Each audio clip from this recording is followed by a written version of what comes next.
Boards.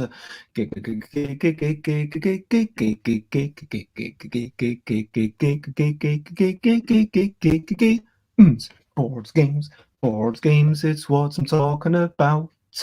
Boards games, boards games, I'm not gonna shout. I am starting off this streaming with a little bit of singing, and today it will seem, if you're paying attention, that I'm going to review my stream, because that's actually what I'll do. I'll review my stream, and then you will be invited to please tell me what you think about all the things that I'm doing. I would like to hear your opinion too, so please comment below or to the side. Thank you. Anyway, today we are reviewing my stream. It's what I'm talking about. Reviewing my stream. I'm not gonna shout. Hello, and I am Bez. This is another episode of the Bezzy Beats and Board Game Blether. I am Bez. I love games. I love board games. I also love people. I love dancing. I would say I love breathing, but that's more of a requirement. I don't. What? Actually, sometimes I do. I do sometimes walk around and think, man, breathing's good, because sometimes it's good to take pleasure in the little things, which is why I have a wee section that's all about the brilliant things. But anyway, I am Bez. We're going to be blethering arguably about board games, and today I am reviewing the stream. So that is what is coming up today. Now let us start off with a wee bit of recent highlights, living life and seeing the sights, recent highlights, playing games and other delights, recent highlights. What are the recent highlights? Well, I have some photos to show. I have had Parents' Day back from hospital. That's good. Been walking around a wee bit. So let me take that banner off. Here's a wee shot. Walking around. Lovely skies in the morning. And that's, makes it feel kind of worthwhile when you drag yourself out of bed and you're like, oh, I don't want to get up, but whoa, that sky's kind of blue. And yeah, you see little delights, wandering around new avenues, enjoying things, and listening to, like I mentioned there, as you can see on the screen, Tabletop Inquisition podcast. That's a great show. Wandering around, there is hardly anyone around at that time of the day, which is great. Yesterday, I had some great joy in just finding wee puddles by the sides of the road. I mean, in Glasgow, there's going to be puddles pretty much everywhere, and at this time of the year, you might find a lot of it's just frozen, and then you step in and it doesn't quite crack. You press further, it doesn't quite crack. It's all moving like one giant sheet, and then finally you manage to make it crack, and it's like, whoa, that was such tough ice. So yeah, on top of the cobblestones, you can sort of see the air trapped underneath there. But yeah, beautiful, just looking at it, pristine with what's going on. And so yeah, that was definitely a highlight for me. What else? So yeah, yesterday the four of us were together again playing an LDEC game from Xate and Alex, which is BBBB, joint winner of the 2020 LDEC design contest, the other winner being Invisible from Alex Cannon, also very much playtested by Xate. So yeah, it's a fun wee game. I've already explained it, but it uses again the letters as just a sequence of things. So instead of having two letters, functionally it would be the same if the two letters were just 1 through to 48. You're using them to alphabet as a sequence of bidding. So the letters denote the strength of your bid. Earlier on in the alphabet is better off. So I might put an AJ, someone else might put down an EL, and you look at the lower letter. So with those four cards, if those four cards have been put down the previous term, it would be TG, then OH, then AJ, then EL, because you look at the lower letter, that determines the order in which you take things, and then in that order, you take something, one of the previous bids from the center of the table, add it to your personal pile, and I was experimenting with a little scoring system change where the last cards that you hold adds on points for everything that you've got on the table, and that definitely changed things quite a bit. So that was an interesting wee twist, but it definitely requires a wee bit more.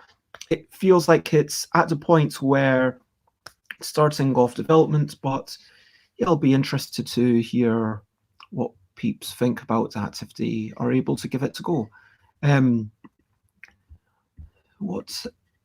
Oh yeah, that is I did not win that game.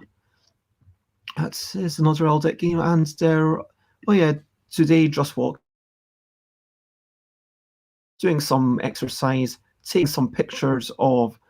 I decided, I'm going to take pictures of red things. It seemed suitable, and you see all the red stop signs. And, that's a lot of stop signs. That's a lot of red things, and maybe I'll go around taking pictures of things. But if I were to take pictures of red things tomorrow, how would I do it?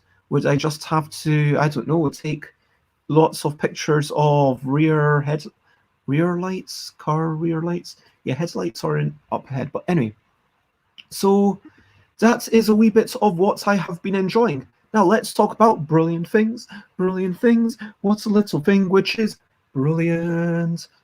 I'm going to talk about photos and photography. Those are indeed brilliant things. I think that being able to record an image, and of course a photo it's not going to lie, but it can withhold certain portions of the truth. Do you know what I mean? Because with a photo, you are deciding, okay, what aspects do I show of this reality? What do I show? Even if you were to photograph everything like a full 360 degrees that way, 360 degrees that way, a complete sphere, you also choose the timing. You're the one who chooses, okay, you've got to have the camera ready. Like, zoom in if there's a bird far away. If you've got a good enough camera rather than this, then you're starting to choose, okay, what lens do I use? But definitely, it can put forward your own version of reality, and whilst again, even without editing, just the white balance can change so much of the photo depending on, and the shutter speed, the aperture, all of these things, what you have in focus, all of this kind of draws the eye. So even by virtue of taking this picture, I've kind of said, hey, you know what? This is what Glasgow looks like. And maybe putting it into your mind that Glasgow is industrial and big and bold. And there is an artistic statement, but it can also help capture genuinely lovely memories. And it's both a quick way to share something. It's like we're sharing something with the world. Sure, we're generally not creating it from scratch, but then is anything created from scratch? I mean, if I'm drawing, then, the ink came from here. And sure, I'm actually thinking about, like, okay, if you've got a really long exposure for a photograph, if you're like chasing a particular bird, okay, that's everything around that shot, like the preparation, the setup, especially if it's something like a board game photo where you determine where you're putting the photo. I remember, I think it was Dina who had Fallout in a pile of dirt. That was a great shot. And deciding how you do these things, like Chris, who has the L deck and then puts up like a wee card and then there's a squirrel. I mean, but yeah, photography. Photography is the brilliant thing today. And Hello, Dakota. It is lovely to see you. Sundays are always my quietest day, so there might not be so much chat, but it is lovely to see you. And I am just talking about photography as I reach towards the main topic, which is, as you see at the bottom, reviewing the stream. If you would like to now talk about recent highlights of yourself, share anything that's going on with you, share, what you think of photography, or even offer any questionably quick questions, then feel free to. I like to say, where am I? What time is it? It is right now 10:11 a.m. UK time. I am on the third floor of a building in Glasgow, and I gaze with a very tall tree, which is slightly taller than where I am, and it reaches over the rooftops. But sadly, there are no leaves. Conversely, the evergreen just beside it, even though it would tower well over even 5 people, making a big tower, if you can imagine, I don't know, like that Castella, that that board game like about people making that human pyramid, and it's an actual thing anyway. But yeah, that is roughly where I am. And between this stream and the tin events, oh, that's totally fair. That is totally fair. Tin event, tabletop, I thought it was, yeah. Do you mean the 24-hour stream? Is that the one that you're talking about? That's, yeah, on the other channels, there's a 24-hour stream going on, and we've got, yeah, so many people. I'm not going to go into that. But yeah, thank you very much. So feel free to comment, ask questions, like, follow if you want, and as always. And Tabletop Live Network. Okay, so, yep, I see what happened. It was because the L looks like an I in my, yeah, TLN. Yep. No, it's all good. Frankly, yeah, I get it. And so let's move on to the main thing, which is reviewing the stream. And I am curious about basically what people are enjoying, what people are not enjoying, and yeah, I'm planning to keep doing it a while. I think that I'm enjoying it enough that I want to keep doing it a while, but I'm constantly thinking, should I go affiliate? Should I not go affiliate? And that's a question that I've never quite resolved in my own mind. I mean, actually, Tabletop Live Network, so going affiliate, to my mind, the benefits are, well, firstly, that if people want to pay money, and they come in randomly and then they want to pay money, then they're able to. Although having said that, only 50% of that money comes in. The main benefits from my point of view are that, like, okay, channel points are more visible than the Bezzy bonuses, so that would be cool. And maybe I can even convert Bezzy bonus to convert channel points to Bezzy bonuses. And so, because I noticed that in Matthew Dunstan's stream, when we redeem something, Matthew Dunstan doesn't see all the Twitch notifications, because Twitch notifications don't always show up on my on the app that I use. So that might be more obvious for first timers. So, like, that's a weak thing. And the biggest reasons that I want to go affiliate are basically for the emoticons, because, like, having wee icons, that's really cool. And also because I know that some groups, like the Tabletop Live Network, just won't look at you, even if you, no matter what you are doing, unless you are affiliate, which, and I can sort of see it, like, being affiliate, it gives it a sort of legitimacy.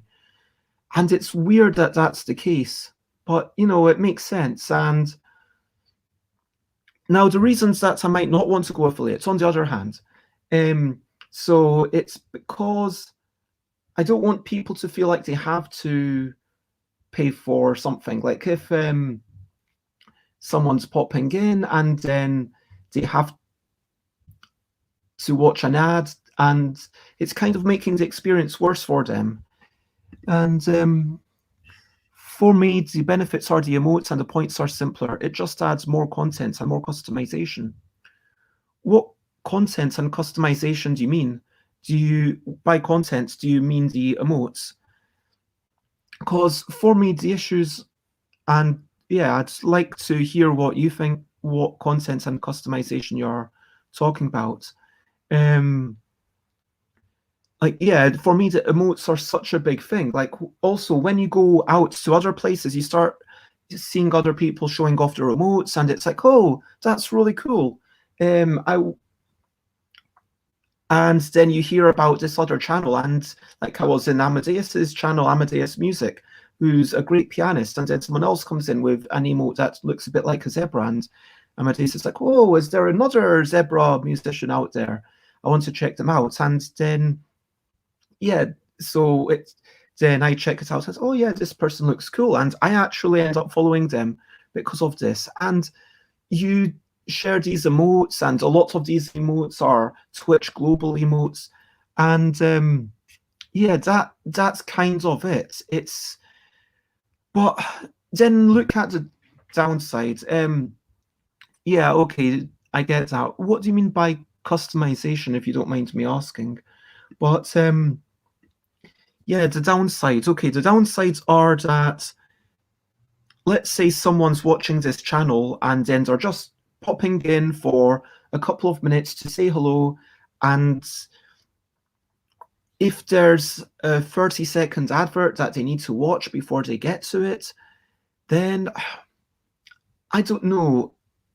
I feel like it's weird how it's making it worse for everyone. If those adverts were there, whether you were affiliates or not, then obviously that would be a non-issue. But the weird thing is that as soon as you go affiliate, you start getting adverts for everyone unless they subscribe.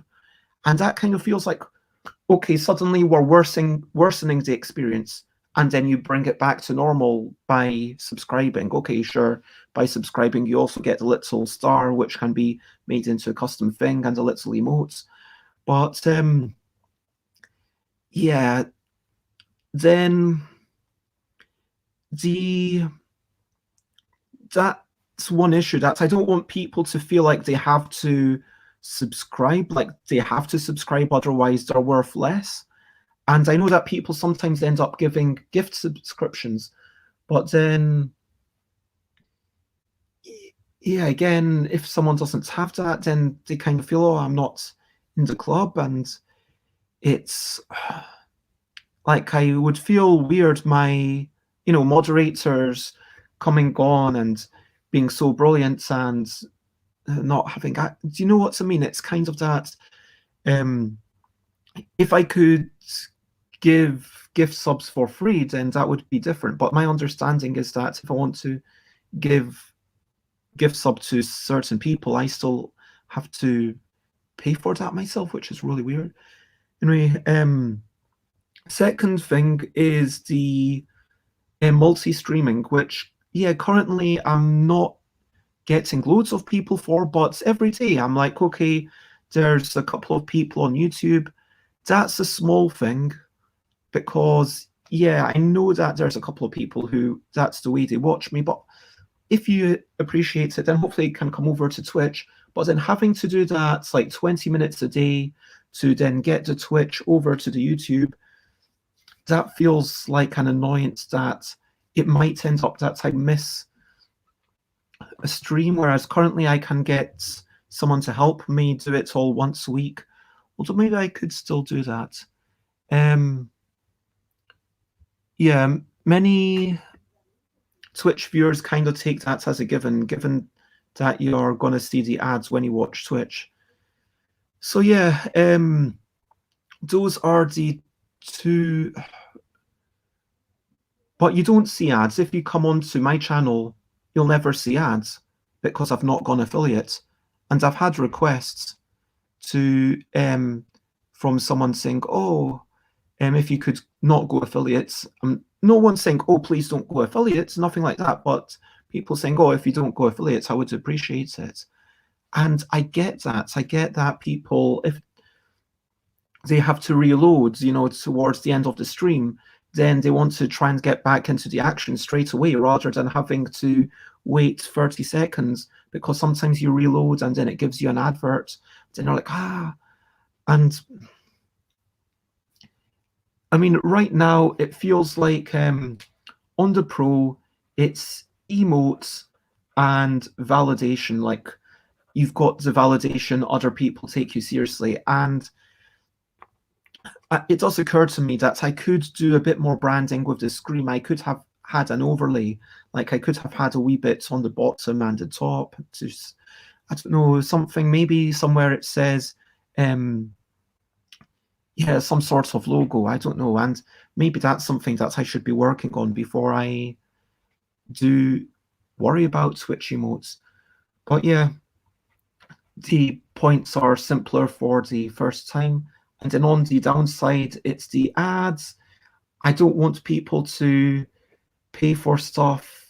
And also it's 50% goes to Twitch, which is quite a lot.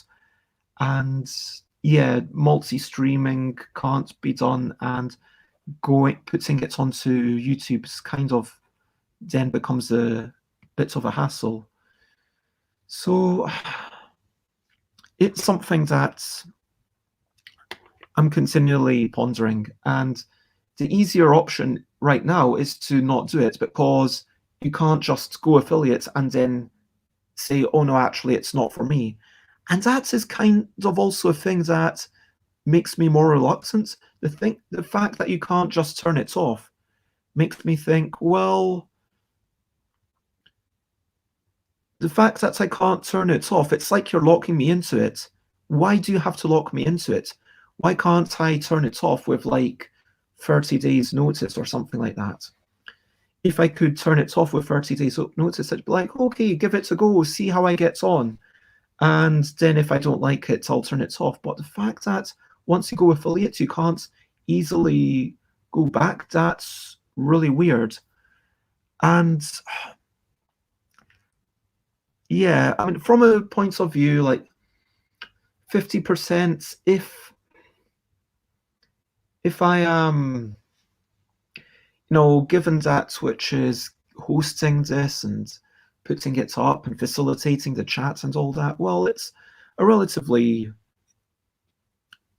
I'm not going to begrudge them making some money, but it does still feel like a big share. Anyway, that is my current thoughts on going affiliate, and let me know what you think.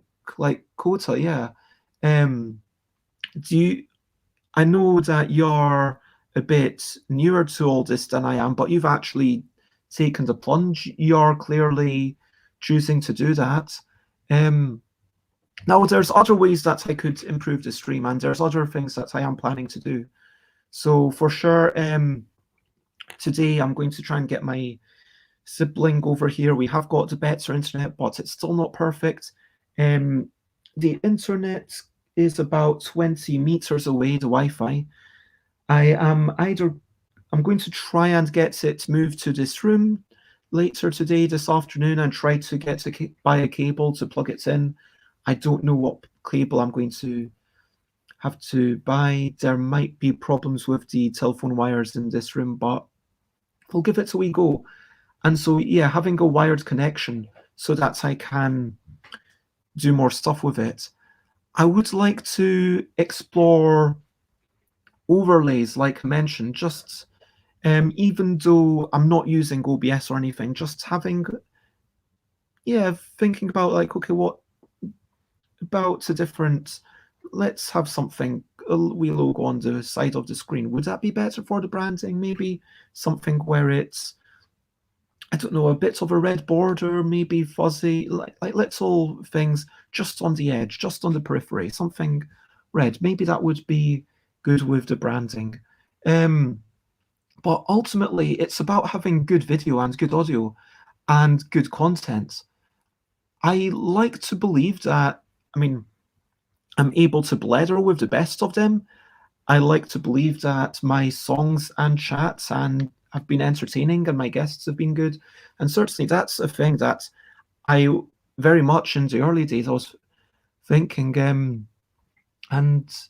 But yeah, it's always, you can always be improving your skills as an interviewer, as a person, trying to say a little bit less. I'm trying to get better at that.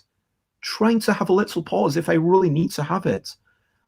And we things like I've got the point system working now, so people can do points, and also with Streamlabs, Stream Elements bot. So I've got a bot for Stream Elements, and that Stream Elements bot, I'm going to try and get it so that you can buy things directly rather than have to use it through the commands, because there's a little shop site where you can buy things using the fake money that you get.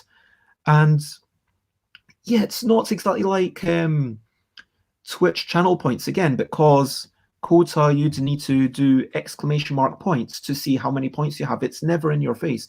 You never have any idea unless I go, okay, let's say, okay, your friend Dakota, I'm going to give you 100 channel points as a thank you for supporting me on this day. So your total is 1,960, and it's like, okay, now would you have been aware of that?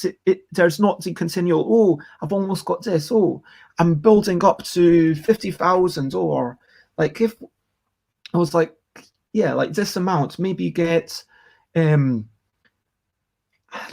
like some big things. Like I was almost thinking, what if I got my Patreon and then I had a Patreon, and then like maybe if I were actually, some people use channel points as, hey, you can get a physical thing if you've got enough of them, which I thought was an interesting one. Like maybe occasionally giving away something, whether that's a book or a game or a wee prize, and saying, hey, if anyone wants this game, then it's this many channel points. And yeah, that's something that I might do every 1st of August. But like, sure, like the more fun things, like, okay, have an entire episode or a long form improv, or like have a song dedicated to a game of your choice, and then you whisper to me and I will make it for you for the next show. Then, although people do like the things that are a bit immediate, but like if it was like, hey, spend 100 points, and then Bez does a 360-degree spin just whilst I'm talking, I just get up and then I get down again. I don't know, but like these kinds of things, that it's not in your face as much. And that's again going back to the affiliates. I think that is a big thing. But anyway, sorry. So I need to get a better connection. I'm going to try and work out the tech. I've got my sibling. I'm going to do the cleaning the house today in exchange for them sorting out the tech and getting me the wires that I need. Now let's talk about the content, I guess. How can that be improved? So what have I got? Let's look at the next week. So tomorrow is getting to know Tis Creole. Like, I'm really enjoying the getting to know episodes. I'm enjoying the meeting people episodes where it's just, I think Rita was the first one where it was like, you know what? It's not just about you, but we've got like maybe 3, maybe 4 topics, and we're going to talk about all of these things. It's going to be like a grab bag of things. And I'm going to have Anna Vassenberg and be like, okay, let's talk about your childhood, but let's talk about the Dice Tower. Let's talk about the nature of reviewing, and let's talk about a couple of further reaching things. Let's pick, 3 topics that aren't just about you, maybe about the nature of these media groups. Let's talk about different things. And hello, Alex. It's Lovely to see you.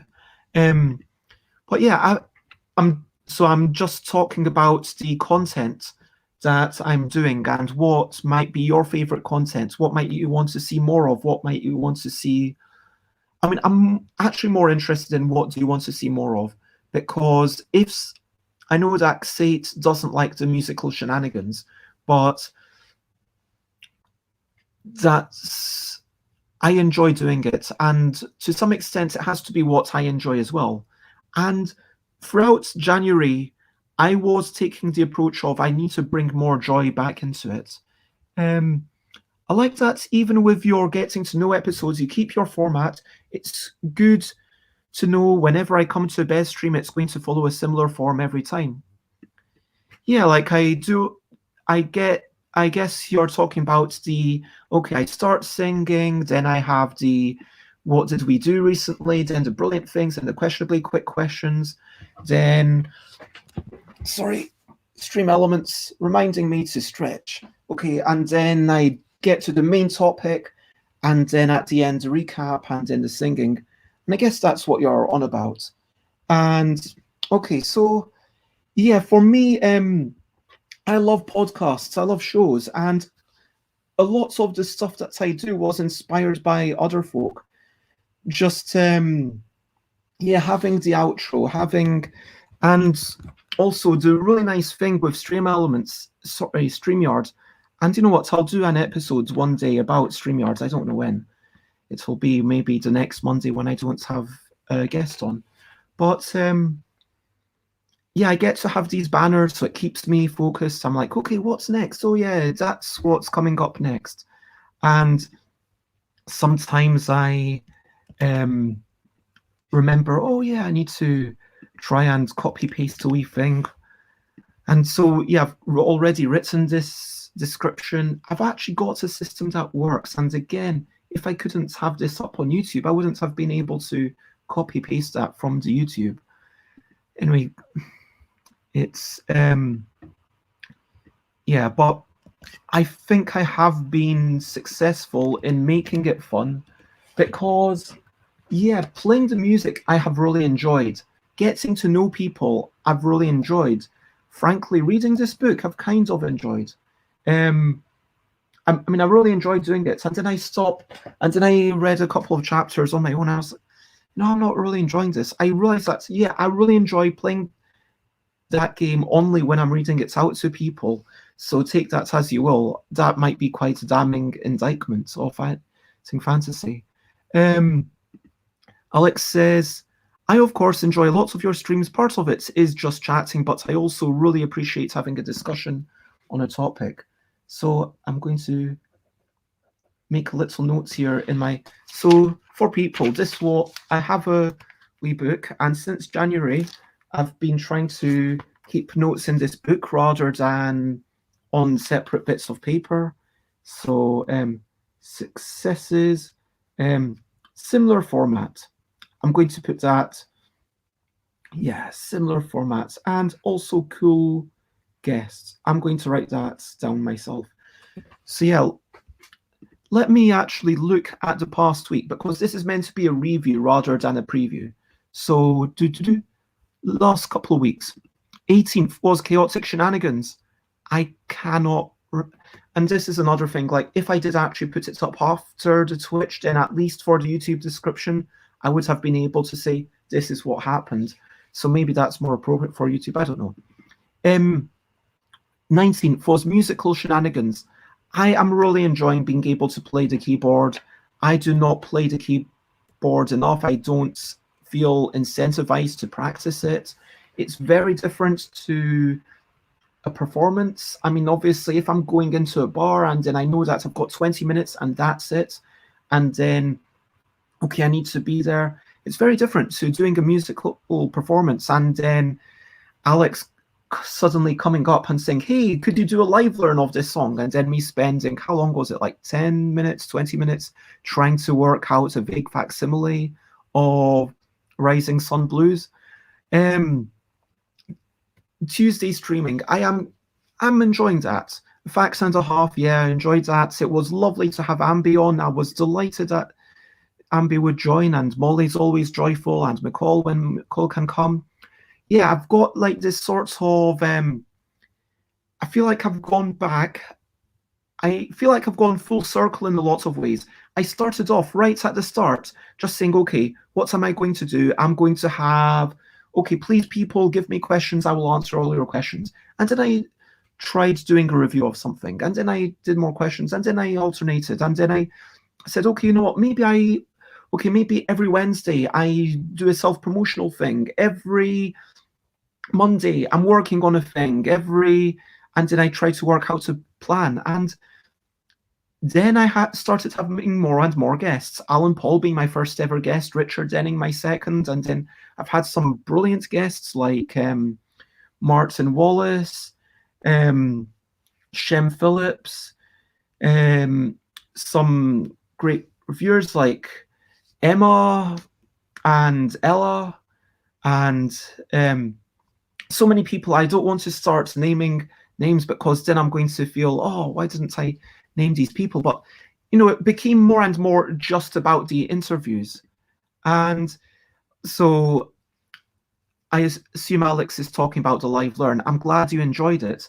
And yeah, maybe I should have like that as a proper gift, like a live learn. If people want to have that with the Bezzy bonuses, then I don't know, like 1,000 Bezzy bonuses. That seems reasonable, but I don't want people to do it constantly, only doing the musical shenanigans and only once a day. And good morning, Ben and Kelly Lee. It is lovely to see you. And yeah, I'm just talking about the history of the stream where I started having all these interviews, and then it got to December where I was like, you know what? I'm going to be going up to Glasgow. I'm going to be going back down. I don't know exactly when I'm going to be traveling. I don't want to have people coming on my shows and then disappointing them. But more and more, I started having, like Alan Paul, every single Tuesday, we've got this thing. Calvin for a while was every second Tuesday, and Dina as well. And I started having Friendly Friday Forum as a first, okay, we'll do this, and every Friday, originally inspired by me hoping that we would be back to normal in 2021, which I don't think is going to be the case. And then on a Friday, I'm just going to tell you, if I am ever in a position to be playtesting on a Friday, I'm not going to be doing a 2-hour show. I might be doing a 20-minute, 30-minute show, but I will be, how should I put this? Yeah, I'll be starting the show and saying, hey, this is me. Okay, now, hope you're all well. Okay, let me know what you think, and maybe I'll show a wee bits of what I'm planning to playtest that day. They'll be like, yeah, thank you all for popping in, and now I'm going to head off to playtest. And that was why the Friendly Friday forums were a thing. But now it's become a case where I say to people, hey, if you want to come onto the show, but you don't want to make it a big deal, like you don't necessarily want to have to be there right at the start, and you want to be able to pop in anytime and drop out anytime, drop in on a Friday, jump in, jump out, but please don't shout. Or if you really want to shout, then press the mute button, because that does exist. And more, I've started making it, there's now a plan. So yeah, Mondays is Chaotic Shenanigans. I think there were 2 weeks when I said, you know what, yeah, at the end, I'm trying to look actually, at the end of around 1st of January, there were 2 weeks when I said, you know what, I'm not going to have any guests at all. I'm just going to have Chaotic Shenanigans. I'm just going to start it whenever I want. And I enjoyed that.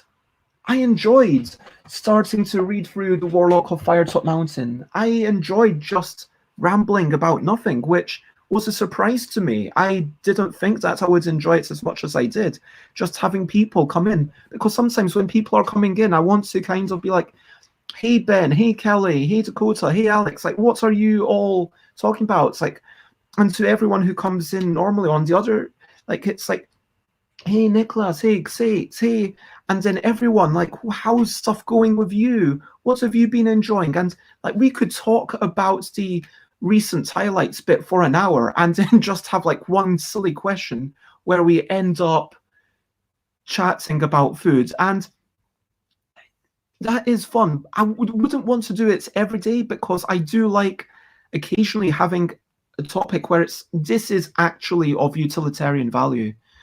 And in a sense, having those streams where this is so much chaos, once it came time to say, okay, I'm going to come back, now then it was time to, okay, what sort of pattern I'm going to work out. Okay, for the sake of Xate, music will be on Tuesdays and Thursdays.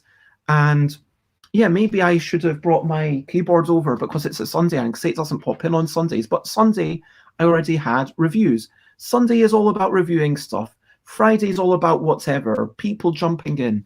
Then Monday is all about chaotic shenanigans. Tuesday and Thursday is all about music. Wednesday is all about reading. And Saturday, well, I don't really have a thing for Saturday, but you know, especially with mentoring Yoda every other week, that means that I've only got every other Saturday is free, and there's a lot of people who are wanting to come on Saturdays because they can't do the middle of the week. And so I don't see who's Jess? Which I think this is a fourth Jess. Yeah, on 6th of March I'm meeting Jess. So Saturday is booked until 20th of March. If you want to jump in, you can jump in on 20th of March. But yeah, 300 questionable questions. Oh my gosh.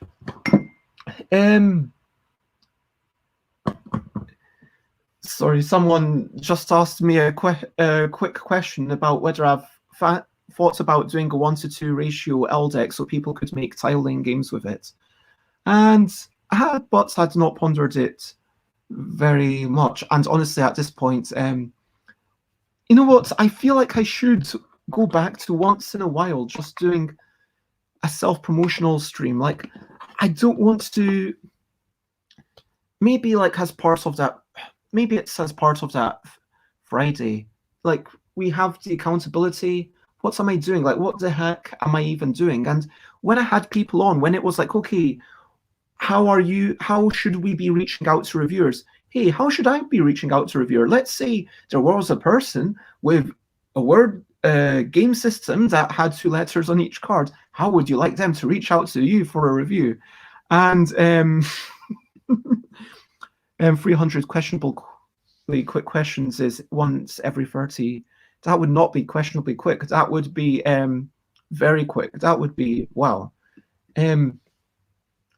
Yeah, I think could that even be done? So I'm just pondering. I think depending on the questions, if the questions were, how many fingers do you have? 10. How many pinkies do you have? 2. How many thumbs do you have? 2. How many middle fingers do you have? 2. How many forefingers do you have? 2. You see, I can race through these way more than unquestionably quick, questionable questions. It's like, who even wants to know how many? I'm sure that, yeah, I don't know how many bones I have. Then we start saying, I don't know, but next question. Yeah, I wonder how quickly we could get through 100 of them.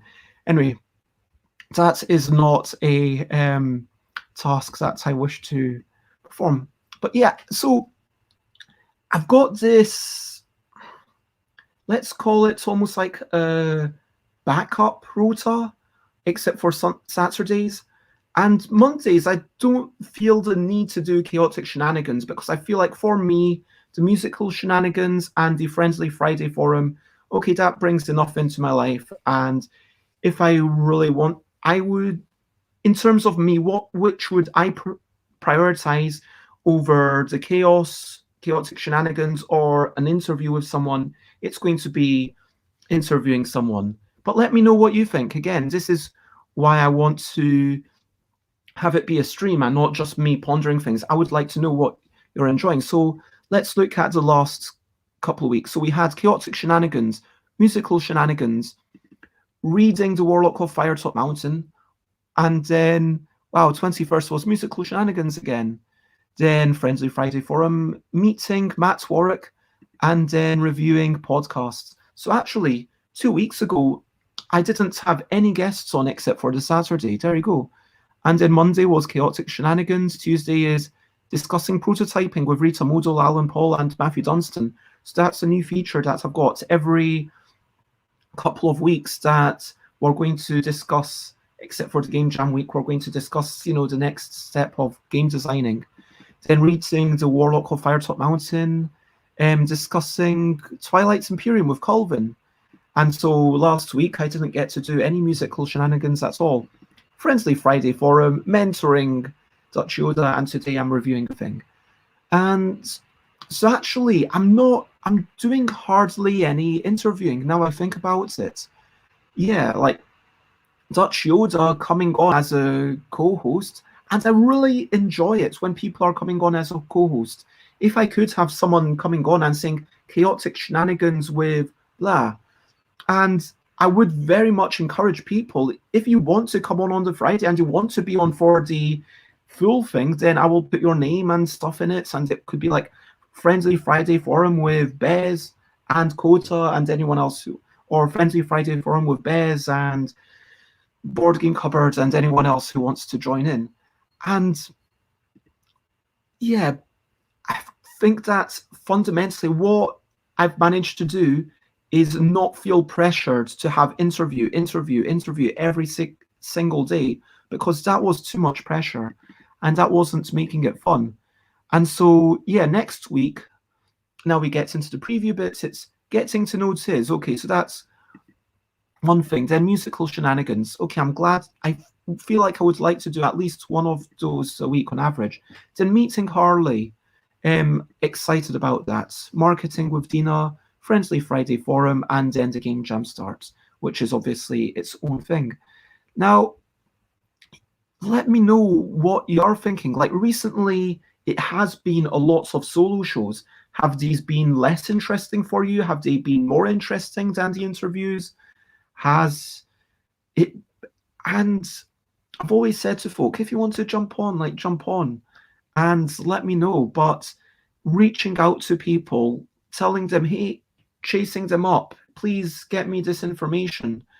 And it starts to become, it is a lot of work when you have to manage a thing. And I understand there's a lot of people who just might not want to jump on at 10 a.m. necessarily. And an open invitation is never the same as reaching out specifically to someone and saying, yes, I would like you specifically to come on one of these days. And even if I'm sending out information that it's something to a Google thing. And actually, let me do a quick guests. So if anyone watching does want to join me as a guest, genuinely, and I know that this sounds weird, like it's an open invite and you think, oh, maybe Bez doesn't really mean me, but sorry about this, I just need to plug in my keyboard. I 100% mean you. If you've said anything in chats, even if you,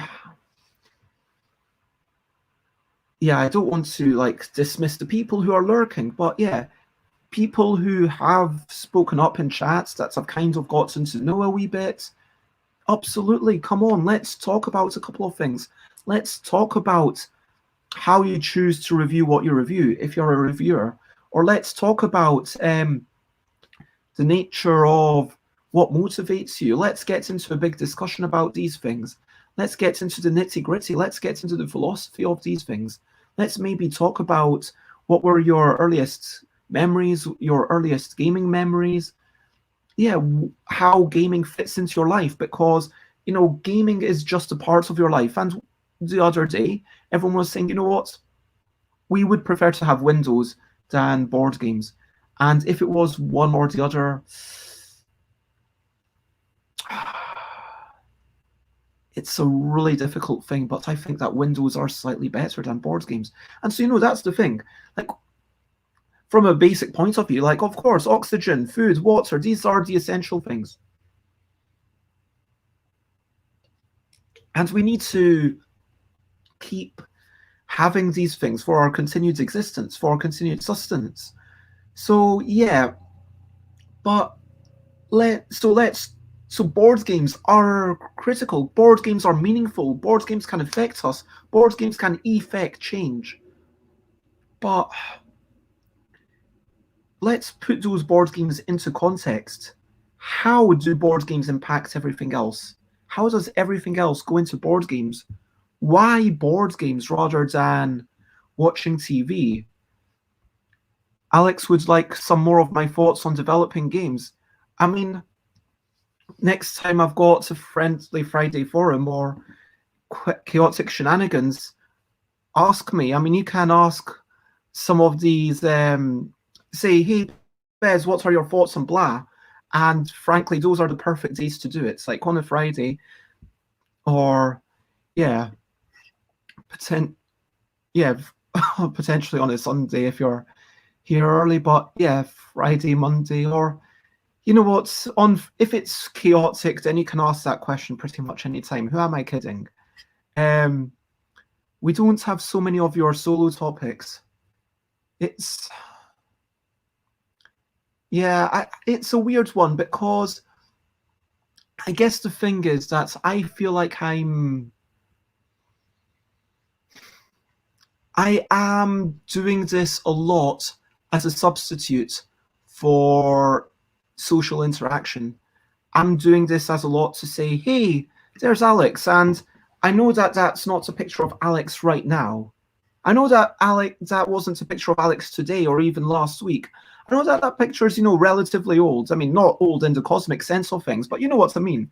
But, it's like, okay, Alex is there. And then I see that there's other people watching. So, maybe they're listening, maybe they're not. But that's always the way it is when you're talking to someone. You've got to gauge things. And so I guess I prefer to have a bit more of back and forth. And that's the thing that the other thing is that, I mean, maybe there'll be lots of blethering about it on, during my game jam and yeah, by the way, Alex, I sent a message to you on Facebook. Please do reply to that. And what I was going to say is that if you have certain topics, I'm not going to have. I don't know how to price this in terms of like busy bonuses, but for sure, like I'm still trying to think of a name for it. It's like the better. No, not better. That sounds a bit weird. That sounds denigrating. The bonus, maybe just bonus. Maybe bonus is the only word that I add. The bonus busy beats and board game bladder. But then if it's every week, then it's not really a bonus. But like sometimes it might exist, sometimes it doesn't exist. It depends. But anyway, I was thinking of having a thing where it was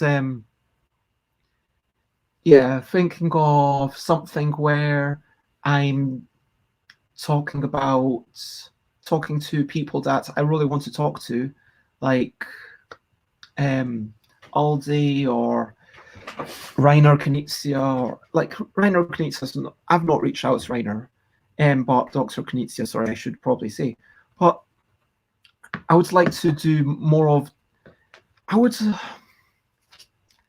like to sometimes do ad hoc things, but right now, while I'm in this house, it's like, well, let's set aside a bit of the evening. That's for me and the family. Okay, what am I doing the rest of the day? Okay, I'm already doing a show every day. Does it make sense to do extra streaming in the afternoon? Would anyone tune in if I started streaming at 1 p.m. UK time? No.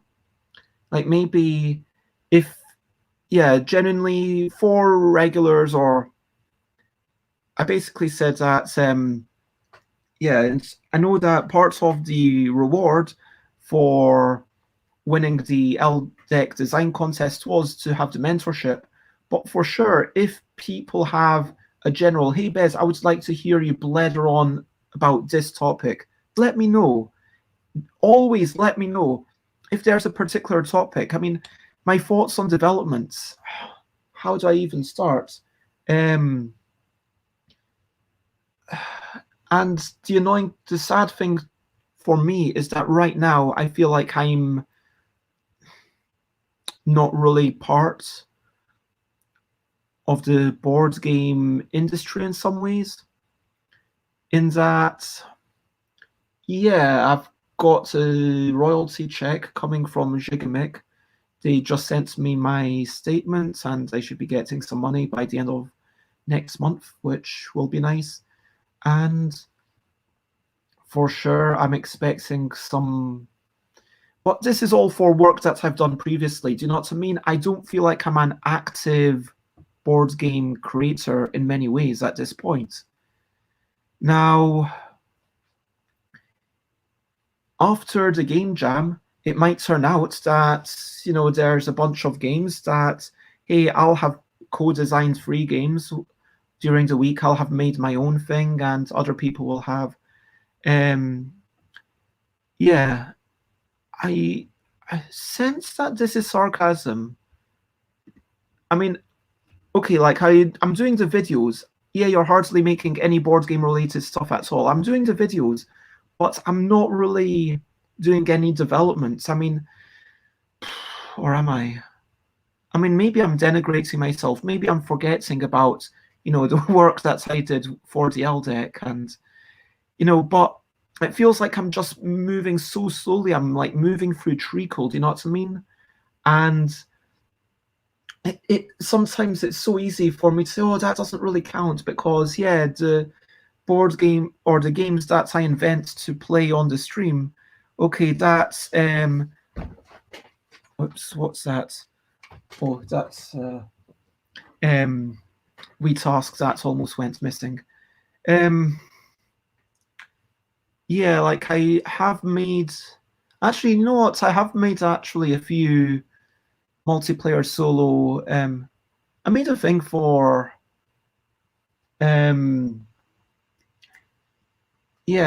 I made a thing. Sure, it's a free game, but that game, and I would like, if you've not already played it, please reach out to me. I definitely need more playtesters for Make a Word Search to help me with the rules. And that's a good enough game that the magazines agreed to publish it. But I was like, oh, I would like another couple of months to kind of try and improve the rules. Yeah, maybe I am being hard on myself. I don't know. Because yeah, I've made in the past year, yeah, I've made Balanceable and the Nano Muckle, and that's good. And Micro Muckle's good. Mini Muckle's okay. That's not brilliant.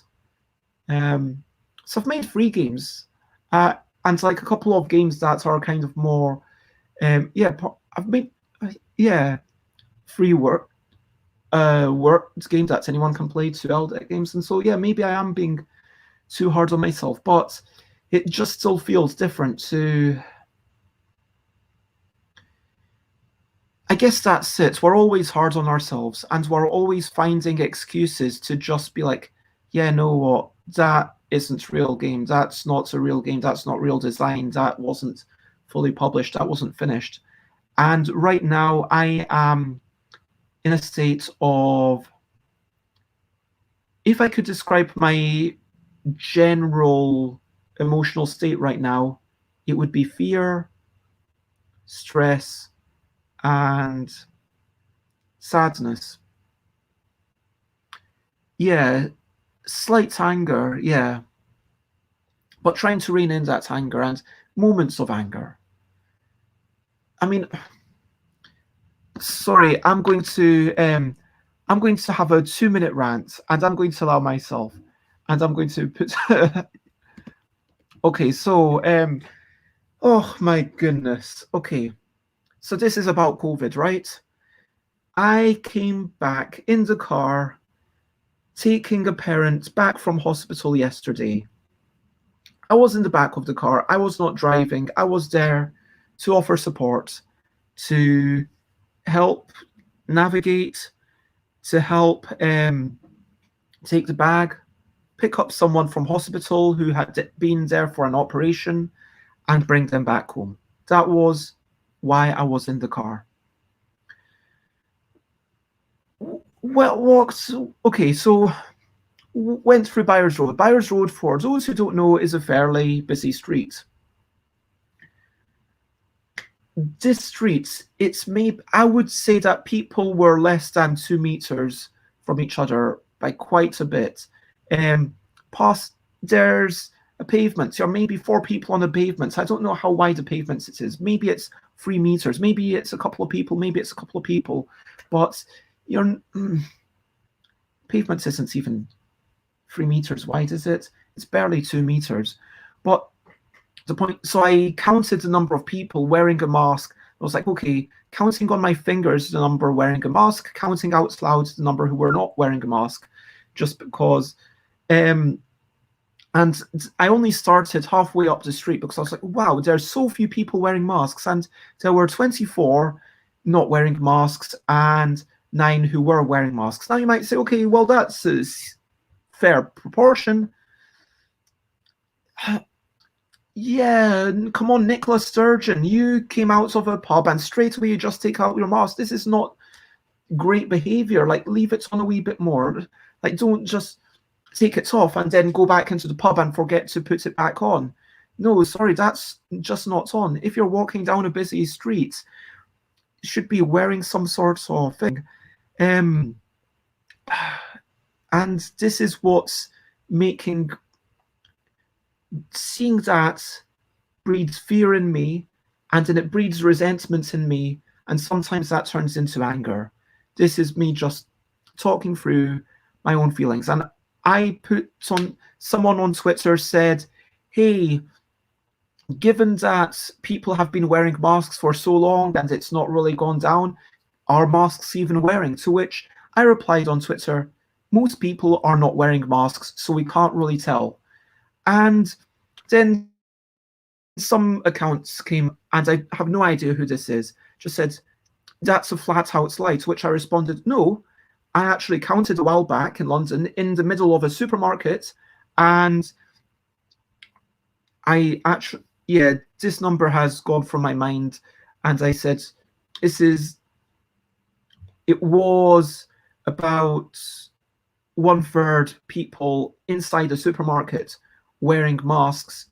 And this is not a single supermarket. It's kind of a, like what Americans might call a mall, if you know what I mean. A shopping center, sorry.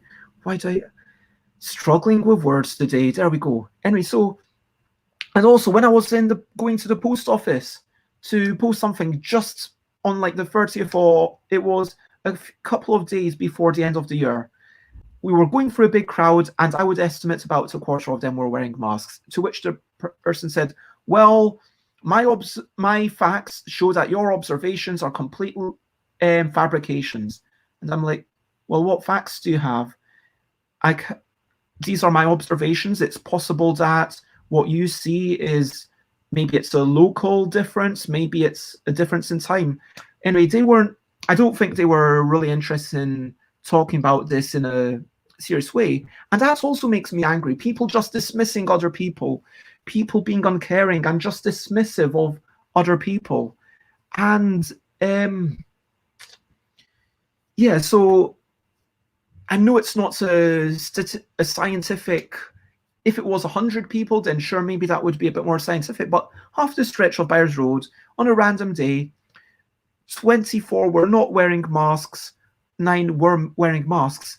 In the worst lockdown that the UK has had, I think that is abysmal, personally, and that is me. Okay, Alex says that it's not great, is it? And thank you for lurking, it's totally fair. By the way, just so you know, if you want to ever do an exclamation mark, you need to do the exclamation mark at the start of what you're doing. And Ben and Kelly Lee say, I agree. It's extremely frustrating to see people being so flexible with the rules or plainly ignoring them at times, even when it's the First Minister of bleeping Scotland. Sorry, I'm going to take a wee drink. Oh my gosh. Yeah. So anyway, what was I talking about before that rant? Yeah, this is my general mood these days. And because of my general mood being this, and because when I so I guess I should my game making situation. So playtesting, digital playtesting. I understand, yes, you can get some feedback. You can get people self-reporting how much they enjoy the thing. But is the amount that they enjoy the thing commensurate with how much they would enjoy the thing if it were physical? Do you get what I mean? There's a slight difference there. There's different things become tricky to figure out. Different things become fiddly in, and because the physical stuff takes longer in a digital setting, my hypothesis is that games are going to become more fiddly from a mental perspective, because a little bit of mental fiddliness is not such a big deal when you've already got this physical fiddliness in the digital setting. And there are obviously some games that I would love to test, that I'd love to play, like speed games and joyful games that just don't match with this kind of format. I'm going to have very specific rules for what is allowed for my game jam. I will be, anything that is then, I mean, there are more constraints on top of this. There's going to be, basically the vague rule is that there's going to be 5 constraints. I don't know what those 5 constraints are. No one knows except for Chris, who has emailed me, and I will be finding out next Saturday. And oh yeah, Alex mentioned this earlier. Where was Alex's? The bits of yesterday's stream I caught were really interesting to me, and I'm looking forward to Jam Week because I love participating in game ideation and development. That is lovely to hear. And yes, Game Jam Week, whether you are, and Dina's just popped in. Hello, Dina. It's lovely to see you. Whether you're joining in, and there's only 7 of us, I want to say. Well, 7 of us scheduled.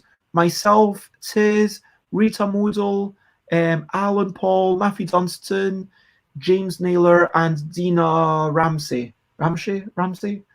Sorry. Ramsha? I'm sorry, Dina.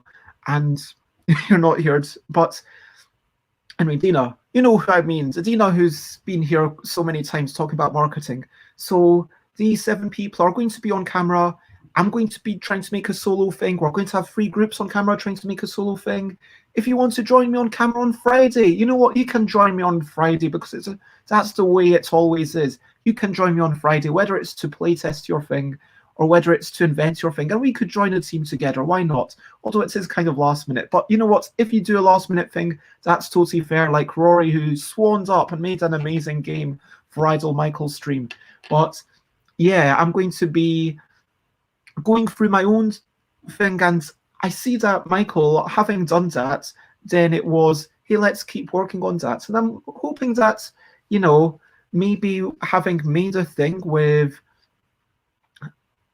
some of these people, maybe Dina and I and James will carry on, or maybe we won't, or maybe I'll sometimes carry on if it's even just me. And sometimes, yeah, playtesting other people's things again if they develop them. And I guess that's a wee bit of what you're seeing with Dutch Yoda. But yeah, hello again, and lots of love. Thank you. Like some games I have tested lately is a big hassle for setup, which is a bit of a deal breaker for me, but I do enjoy them virtually. Makes me feel a bit bad though. Ramsey or Ramsey? Ramsey? Ramsey. Dina Ramsey. I'm going to say Ramsey. Okay, stretching time. Turn around. Turn around. Turn around. Bright eyes. Or maybe your eyes aren't so bright. It doesn't really matter. You can turn around or not, as you wish. Anyway, but let me actually just stand up the rest of the stream, if I can. Oops. Okay, so for a game that is more about the balance, for a typical Euro game, it's more, the focus is more on the interlocking mechanisms.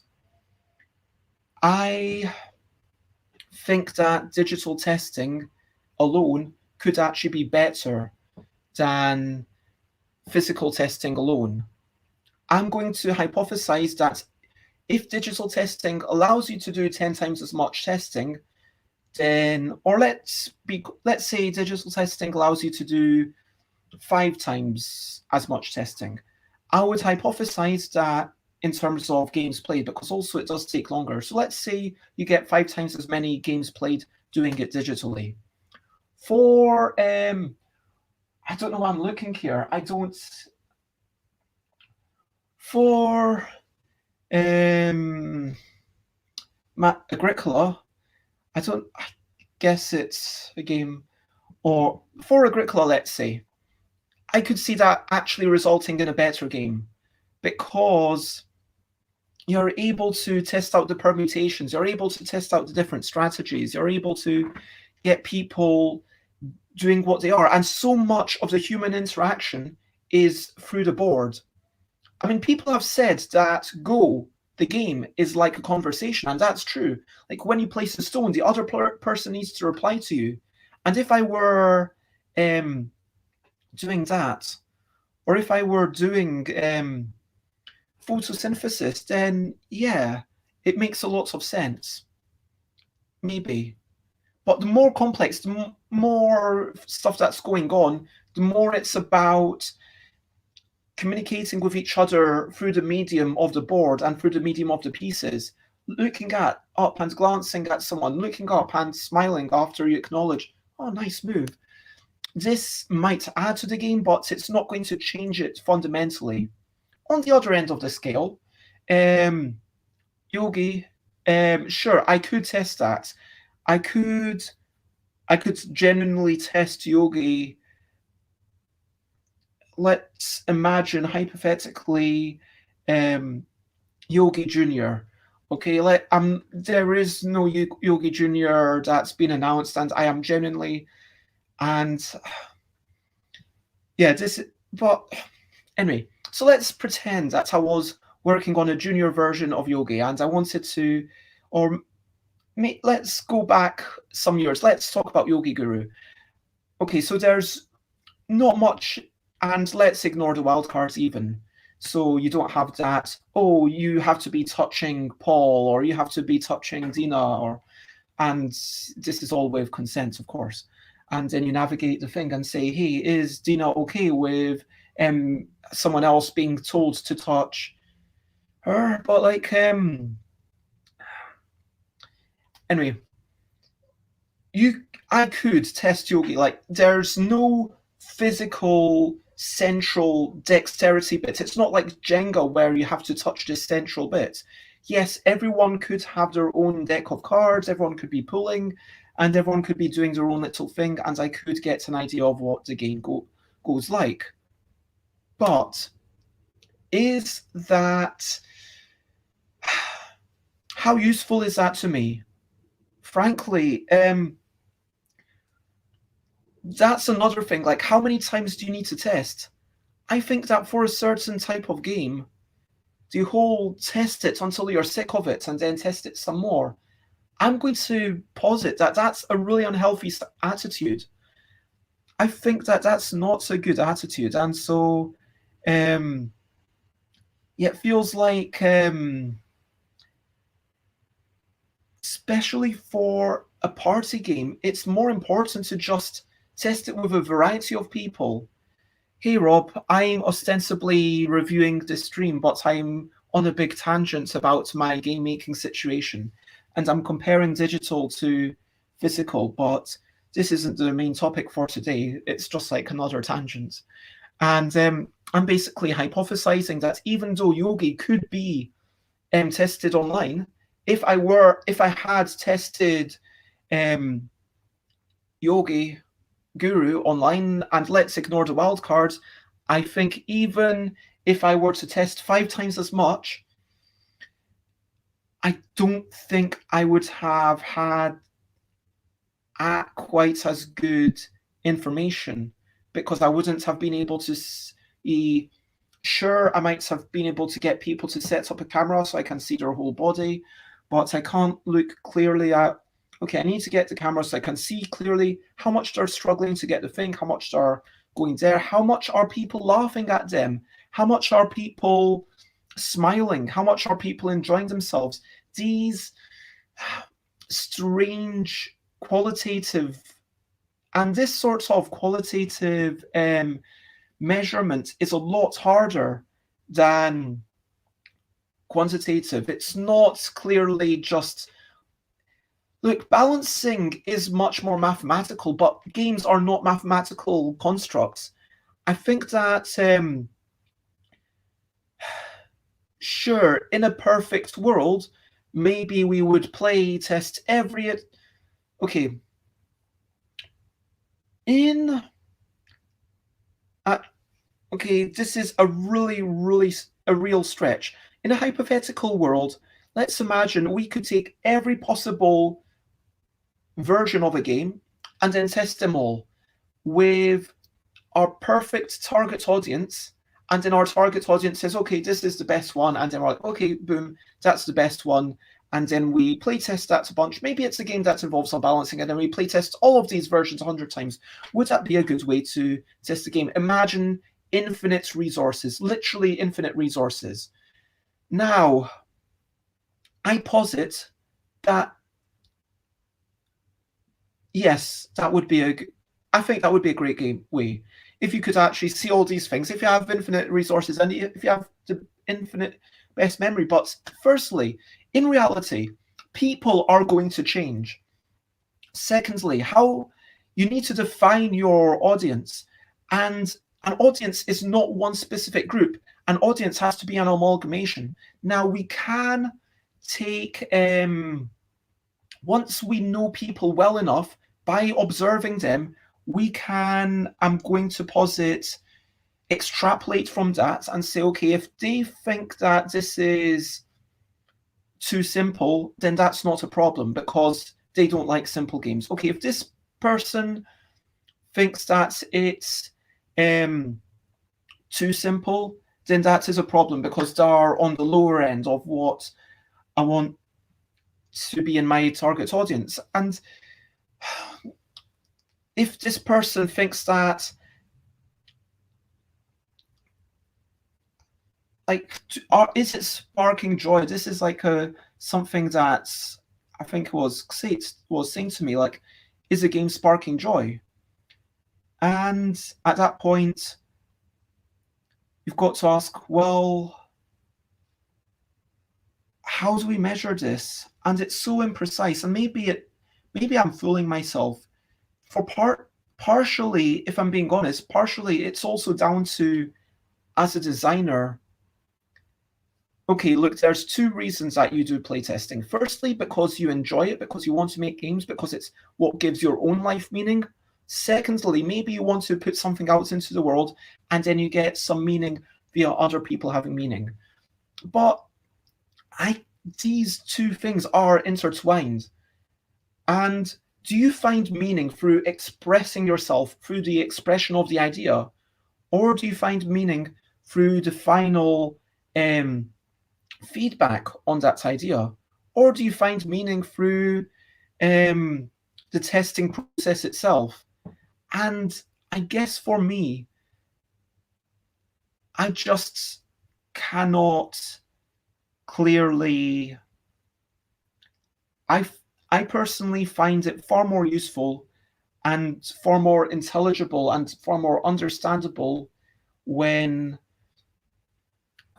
I'm able to see someone's facial reactions and everything.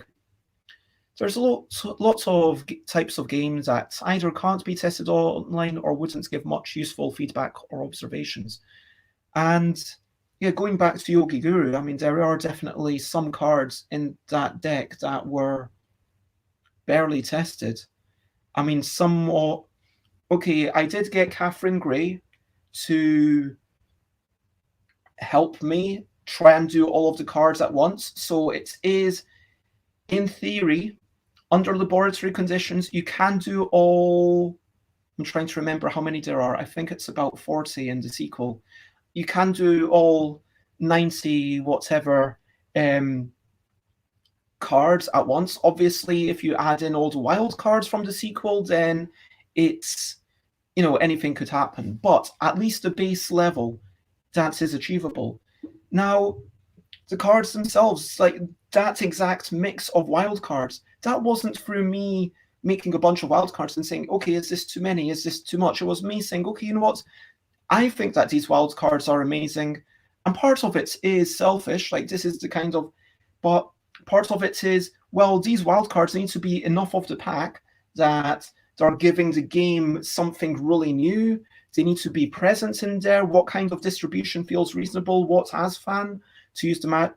Like, what proportion of the deck should it be? And how many should you see in a typical game? If you are going to be drawing, let's say you've got a 3-player game and you get up to 6 cards, you've got drawn 18 cards, how many of those should be wild cards? How many would be too many? Let's push it more towards that side than to how many would be too few, given that you can, and I'm sure that lots of people are doing this, it's already recommended in the rules, mixing Yogi Guru with the original, to then you dilute the wild cards even more, but it needed to be at the maximum of what I felt was okay. So then when it got to the wild cards, it wasn't, I mean, this sort of user-created content, how am I going to test these Mad Libs? I mean,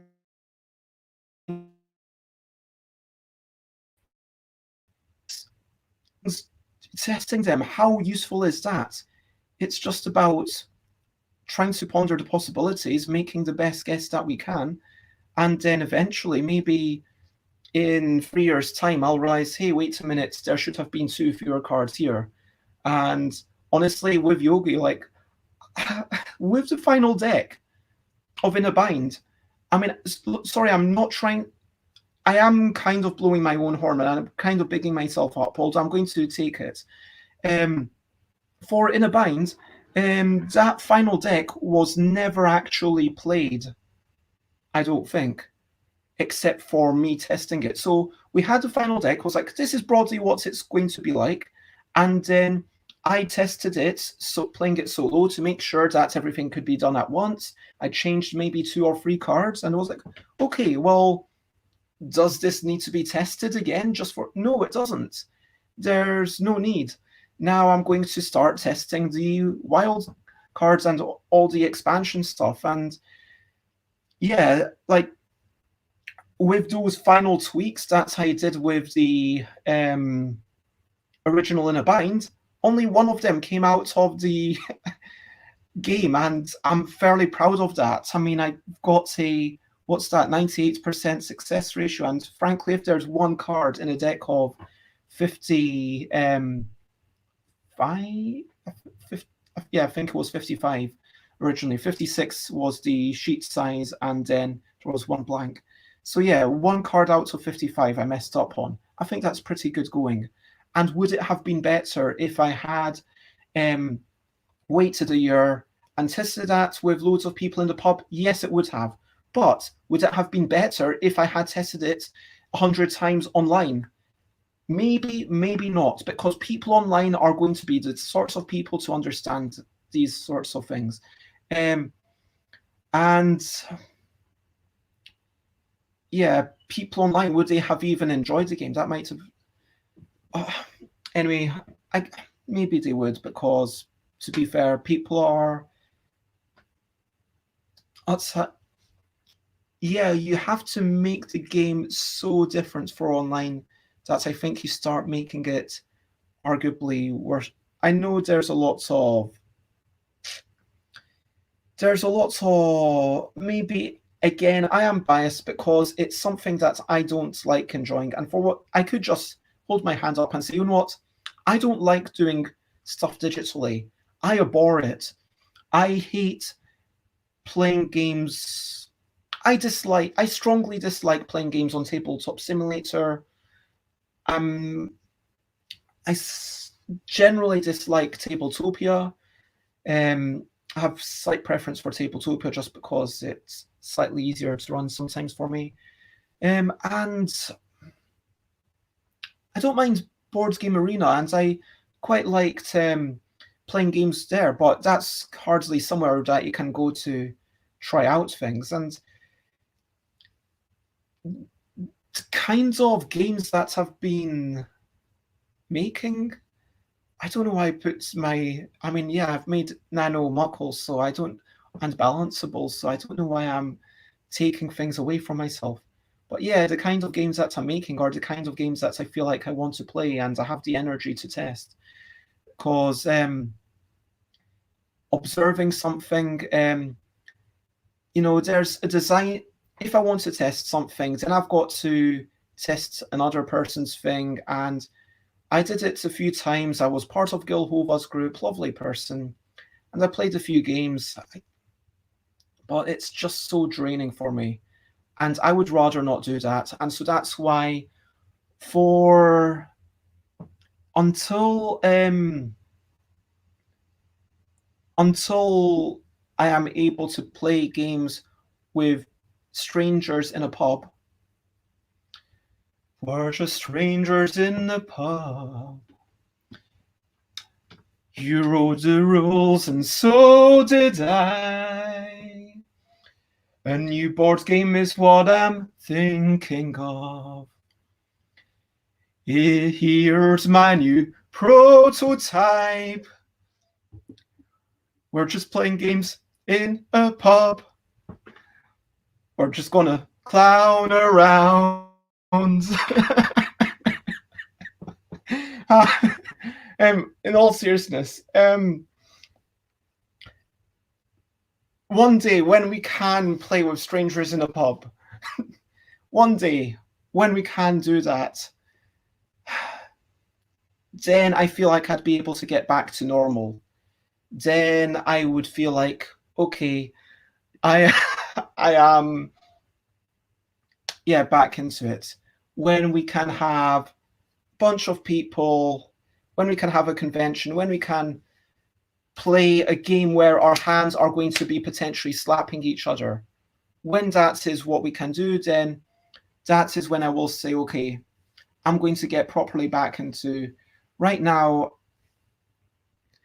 I am putting my game design, and I made this decision in my own head half a year ago. I'm putting my own game design basically on hold.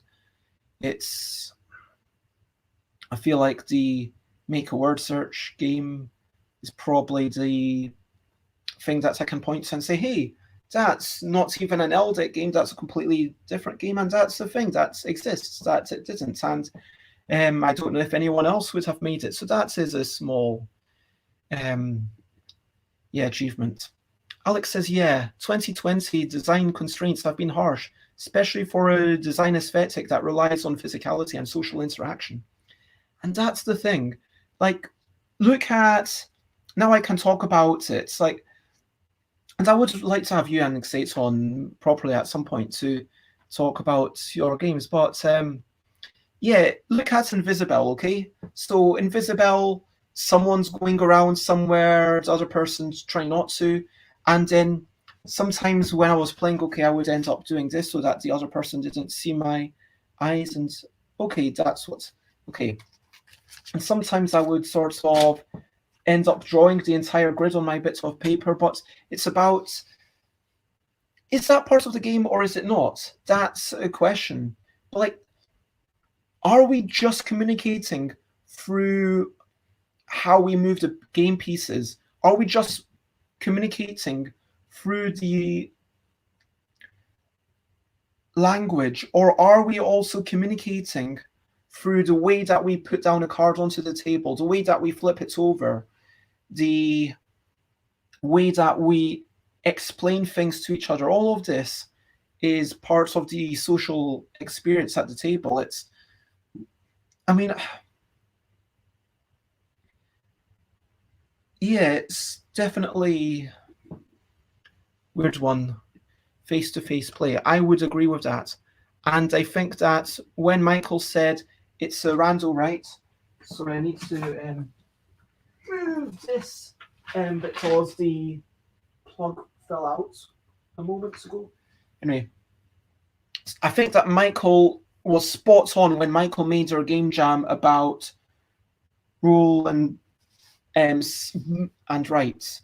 And I slightly disappointed that everyone else's was either a flipping right or rolling right. I was hoped have. I know Sate pondered a chorand right, but yeah.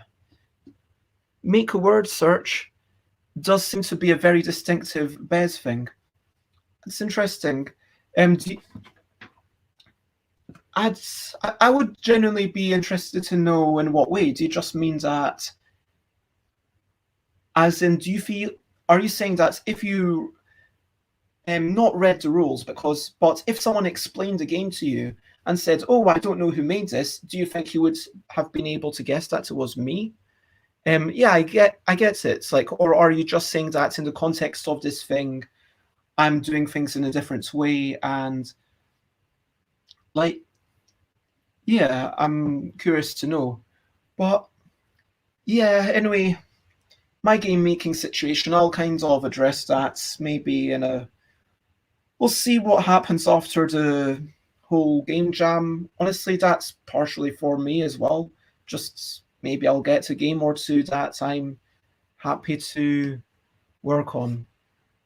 But let's me get that down. Oh yeah, so that whole tangent was basically saying I feel currently I would feel weird about talking too much about design and development as a solo thing, given that I've not done too much of it in the past year. Yeah, let's go with that. Okay, so I had some questions for myself, and let me sit down. Sit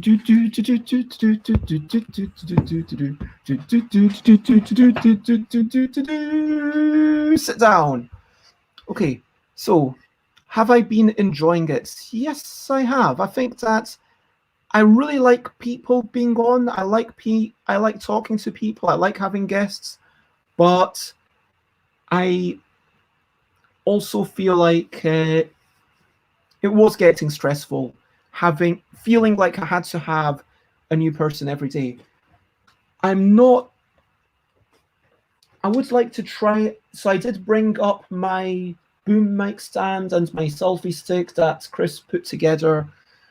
Up once I've sorted the internet out, I might try and see if I can do some playthroughs because I've got the Imperial Settlers rolling right, and yeah, sometimes it's kind of like, oh, well, I've never played Friday, and maybe it would be fun to try and play Friday together. I mean, it feels like Wednesdays can be the play together day.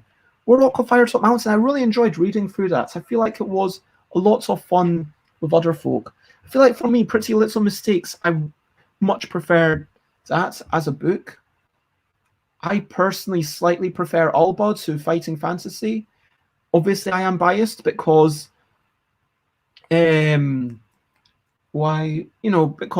Inside the Box has paid me. Peter Blenkhorn, I know I've done some work for Peter. Peter's been nice. I consider each other friends, although that's kind of a weird thing when we've also got the business relationship.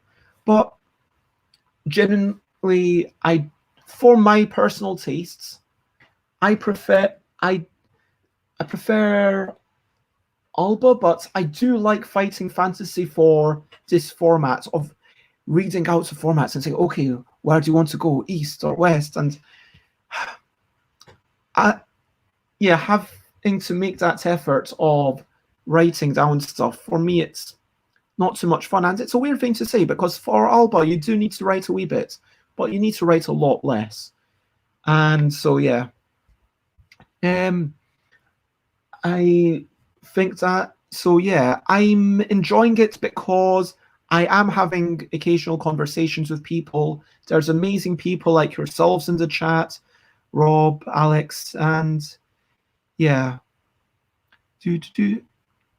So yeah, what am I planning for the future? Okay, friends with business benefits.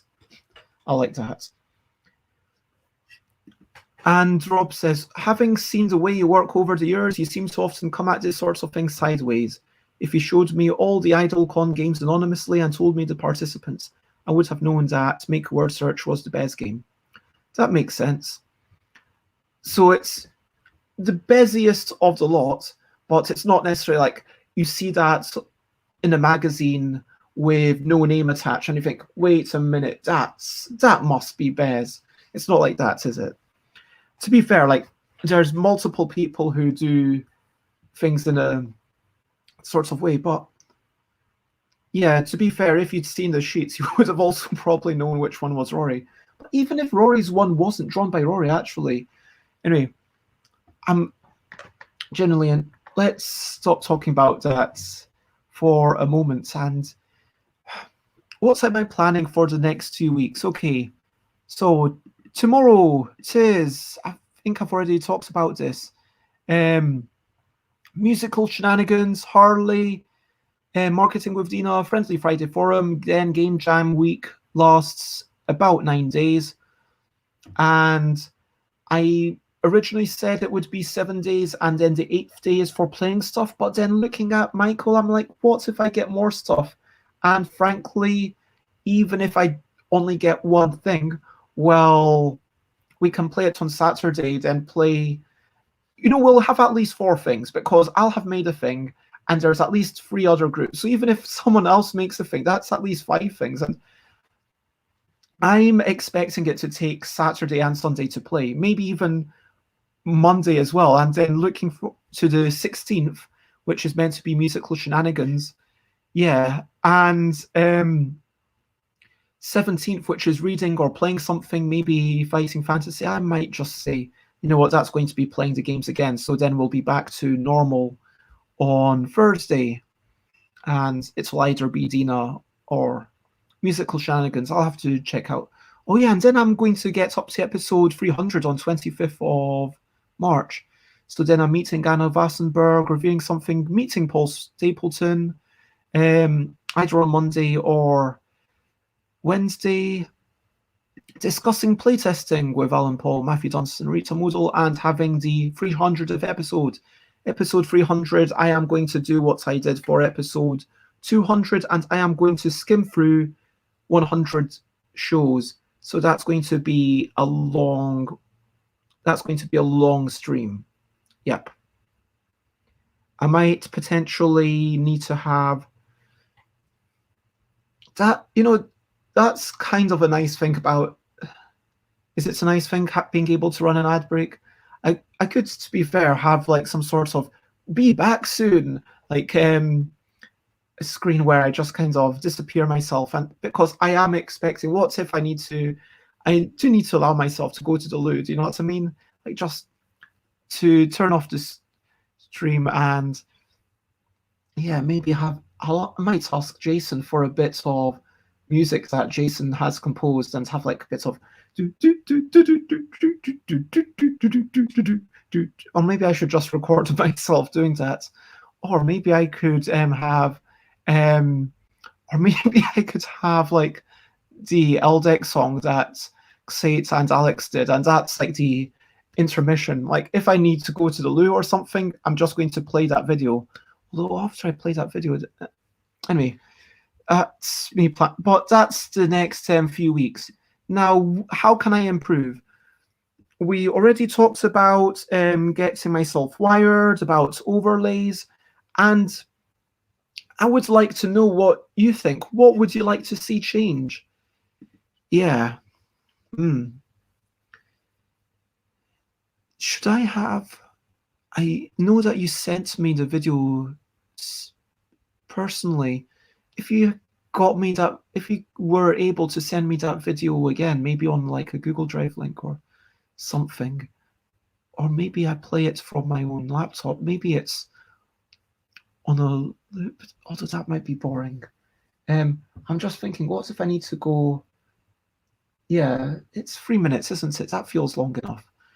But I could just I could just play the old video, and you know those are plenty old enough.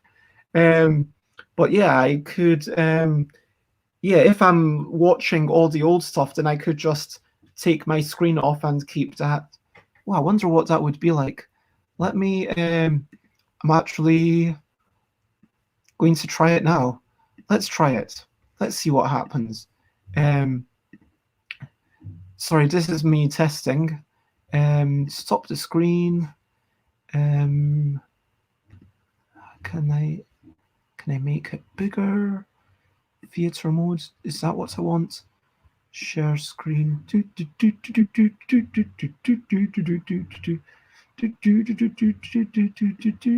Why is share screen not working? I could take clips of my board game songs, says Alex.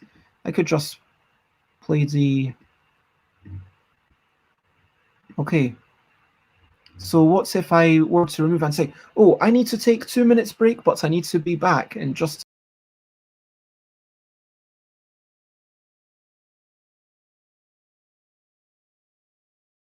Yeah, I mean, that could work. And then I just kind of have it rolling in the bottom.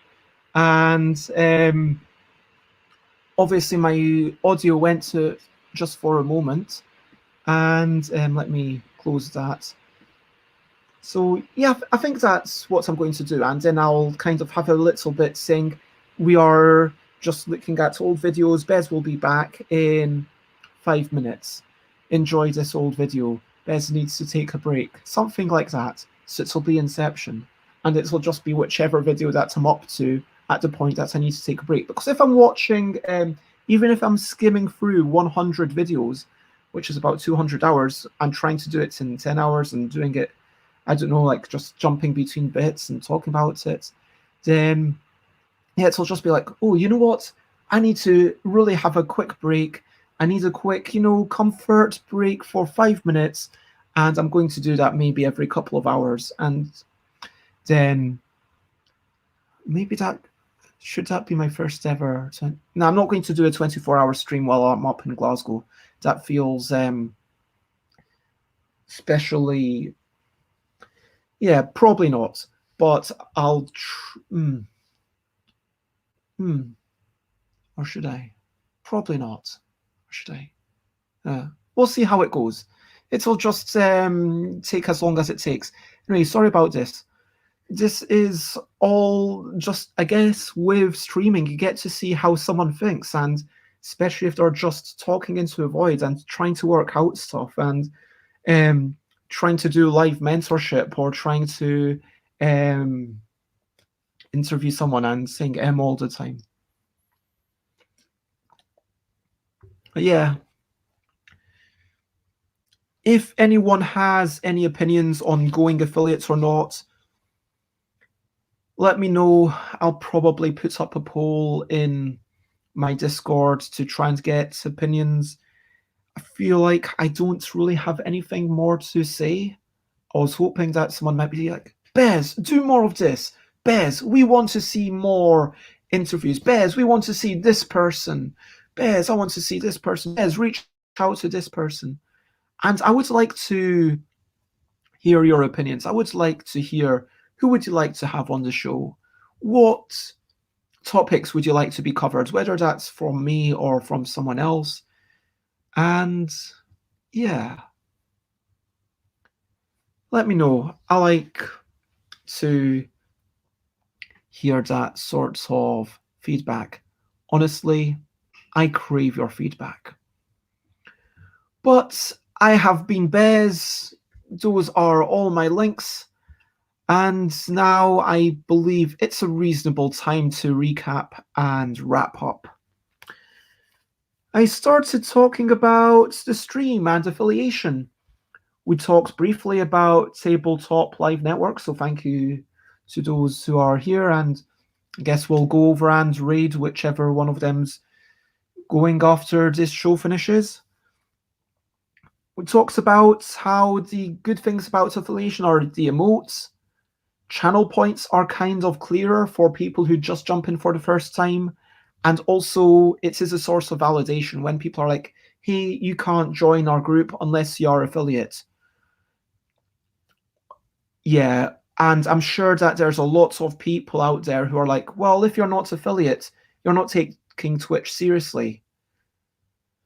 I mean, it's a hard thing to hear, and I'm not sure if I think it's true, but being affiliate, does that mean that more people would be wanting to jump on? Certainly, if I had emotes and people were putting the emotes into other people's chats, then that would be... I know that most people, when they go for a raid, they were like, hey, check out all the emotes from this channel, and then it's like, hey, here's all the emotes from this channel, whereas I don't have subscribers, I don't have emotes, so it's like, hey, here, and that there's a reminder that too at some point. Actually, I'm going to write it on the things to improve. Improve my raid message, make it more accessible, because especially as time goes on, not everyone will have the 2020 hindsight emotes. But yeah, like all the love hearts, I really like the way it looks up on the screen, and people, oh, it's lovely, and just a bit of fire that everyone has. Do I have links to the Discord? Yeah. If you do social, hopefully that works. So there you go. So Discord, Twitter, Aldeck Twitter. Oh, I need to make spaces between some of those. Aldeck Twitter and Instagram needs a space between it. Twitch daily shows, YouTube old shows, and Facebook also needs a thing. But hopefully, what those links are meant to be is fairly clear. So, yeah, that's because I used some line breaks, and line breaks don't work out perfectly. But yeah, if you are on the Discord, then feel free to share pictures of cats, as many cat pictures as you want in the cat chat. You can also share pictures of food and all sorts of things and talk about the things. You're very welcome, and that's where the brainstorming and a lot of the game making is going to happen next weekend. So, yeah, good things about being affiliates. Firstly, the emotes. Secondly, the validation. Thirdly, the points are nice. And fourth, yeah, it is a way to get money, but then money is a double-edged sword, right? Because on the downside, Twitch takes 50% of the money. Secondly, I don't want people to feel like they have to pay the money. Thirdly, it adds adverts to everyone. Fourthly, I can't do multi-streaming, so if people, like I see that there were a couple of people lurking on YouTube earlier on, and I wouldn't be able to have that. So if Javier wanted to continue watching, Javier would have to join the Twitch. To be fair, that might not be a terrible thing. And for anyone being like, what are you doing, Bez? It is stretching time, so jiggle and wriggle. And yeah, shaking my legs a wee bit, shaking my bum a wee bit, shaking my belly and shaking my shoulders and on my head. There we go. That's a wee stretch. Anyway, so yeah, the problems with affiliates are like, yeah, the other big problem is my hassle, because then I need to only stream on Twitch, because according to the terms of conditions, you're not meant to stream on anywhere else. and then I need to take it from Twitch onto YouTube, and I'd need to do that at least once a day on average, or get someone else to do it, and it just maybe that's the way to go. I mean, but then if I'm relying on Chris to do it, which, yeah, Chris could do it, because currently Chris is setting up my streams on the weekly basis, but then, yeah, it feels like I've just started looking at YouTube. I just worked out last week how to have the upcoming streams already on there. So I don't know. In all this time, I've always had more people on Twitch, and there is much nicer chats. And if you have everyone in one place, there's a nice aspect to that for sure. And so, yeah, that's seriously, if I could stop being affiliate, I would go be affiliate. But that's the thing that gives me pause. It's the fact that once you're affiliate, you can't be affiliate. Anyway, what else did we talk about? We talked about soft screen. No. Oh, successes. Successes are that people like the fact that I keep a similar format, that I do the recap, the questionably quick questions, so forth. And hello, Joanne. It's lovely to see you, and I hope you are doing well. Today I have been reviewing my stream, and I tend to review something every Sunday. Sometimes it's podcasts, sometimes it's board games. It might be even a game book or a comic sometimes. And today it's been very meta. I've been thinking about my stream and how I can do better. So people said that they like the similar format, and I like my guests when they come on, and I've been enjoying the Warlock of Firetop Mountain. But let me know what you've been enjoying else in chats, and things that I could do better. I'm thinking about having overlays a wee bit.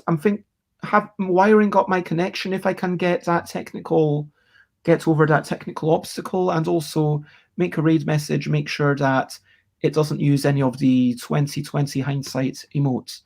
If you have any other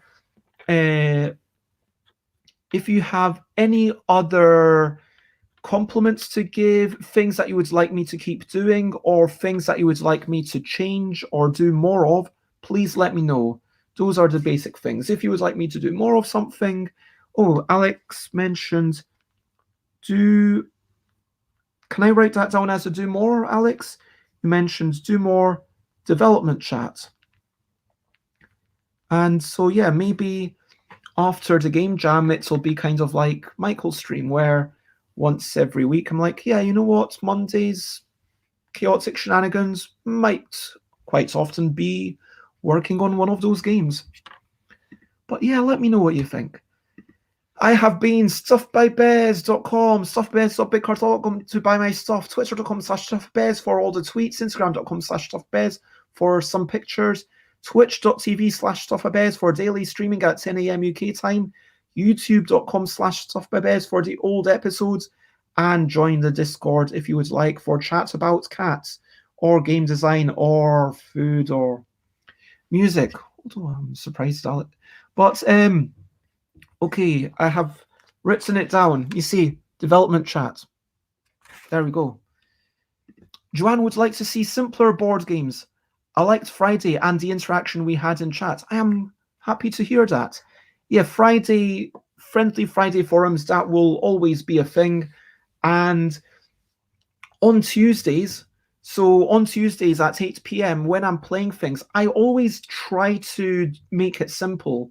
So on Tuesdays, part of my thing is that someone just popping in should be able to, if someone's there at 8 p.m. UK time, yeah, we've got a quick, hey, how are you? What have you been up to? And then within 10 minutes where I'm explaining the rules of the game, I should be able to explain it in a couple of minutes, and then maybe go over the rules a second time. So within 5 minutes, everyone, even if you've never played a board game before, hopefully should be able to understand these games. So like that's why Tip-Top Tabletop Tuesdays, it's things like try to say that we are the most blah, and then we're going to be say like, I think that's I'm the most like a pineapple because I've got a spiky personality. And social games like that, or word games like which people can get involved in. Oh, thank you. And this is so lovely to read, Ben and Kelly Lee. And so thank you so much. This is lovely, genuinely means so much. I mean, to be able to put a smile on someone else's face, that's the kind of thing that I want to be doing with this stream. So thank you for expressing that. And yeah, Joanne, if you enjoyed Friday, then pop in. Every Friday will be Friendly Friday Forum. We will have musical shenanigans. Anyway, I'll be explaining all that. But yeah, Tuesdays, you get what I'm talking about. It's all simple games. I want to remind everyone about the Game Jam, which is running from 6th to 13th. Yeah, I guess technically. I'll be revealing the details on the 6th, and you will have how many hours is 1 week. So 10 a.m. UK time will be the nominal deadline. But like Michael, it's like, if you submit stuff late, it's not the end of the world, but try and get it all done by, a wee bit in advance of 10 a.m. Saturday the next week. And then after that, I'll be playing a whole bunch of these games on the Saturday the 13th and Sunday the 14th. That is what will be happening. And I want to say thank you, everyone who has been watching, everyone who has been contributing, talking along, even those people who are lurking and just want to listen in and don't have the energy to say anything, or those people who are lurking and just like maybe you're not listening in, but you're just enjoying the fact that I'm here. I don't know what you're doing in your own home or your own place of work or whatever. It's your own business. But thank you to everyone for coming and saying hello, giving me these wonderful comments, giving me the input. Yeah, being so caring. You are so super lovely. Like just jumping in and helping with the, just be super lovely. And yeah, just lots of love to everyone. And yeah, I just can't express that enough. And I really appreciate what you've written, but it's you being here. It means so much to me. And of course, thank you very much to everyone else who's here quite often and hasn't been popping up or saying anything today. To Xate and Alan Alton, who was there in the early days for like the first 100 and something episodes, and everyone who's been supporting me and supporting me in this context very much means saying something and telling me that they're enjoying it, telling me like I don't know if you're watching this Board Game Grandma, but sometimes or anyone who's watching it on YouTube, and it's like, yeah, that's a good thing. I want to say, yeah, thank you, everyone. Oh, thank you very much, Rob. And I just realized that I totally missed you, and I'm so sorry about that. So thank you, Rob, for popping in. No, I have never owned cats. I do not think that I'm responsible enough for pets in general. I was told yesterday, as we went to the hospital, that apparently, as a youngster, I really wanted a dog, but I wanted some sort of pet. I was like, oh, a dog would be fun to play with. And at this point, I'm like, if I were to have an animal companion, probably a cat would be the one that I would choose, because they're a wee bit more independent. You don't have to walk them every day. You don't have to feed them 3 times a day. You can just feed them once a day and it's still okay. But I got a goldfish, and as a child, I was not responsible enough to do all the caring for it. I was not responsible enough to remember to feed it as often as I should have, and to change the water. So that was not great. And so, yeah, basically, I am just going to. That doesn't speak well of my responsibility. Why am I responsible enough to make games and not responsible enough for a pet? I guess the thing is that a pet, you need to be doing it every day.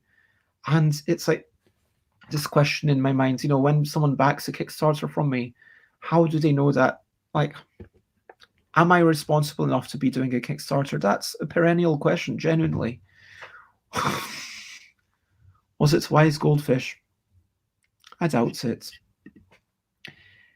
So, our final section that I always like to ask is, over to you. What are you up to? You can share anything you want to. So whether it's something that you're looking forward to that might bring you joy, whether it's something like hey, I really want to get this done. This is going to be horrible to do, but I need to do it. You can share whatever you want, whether it's exciting or boring, or important and serious, or just fun and frivolous.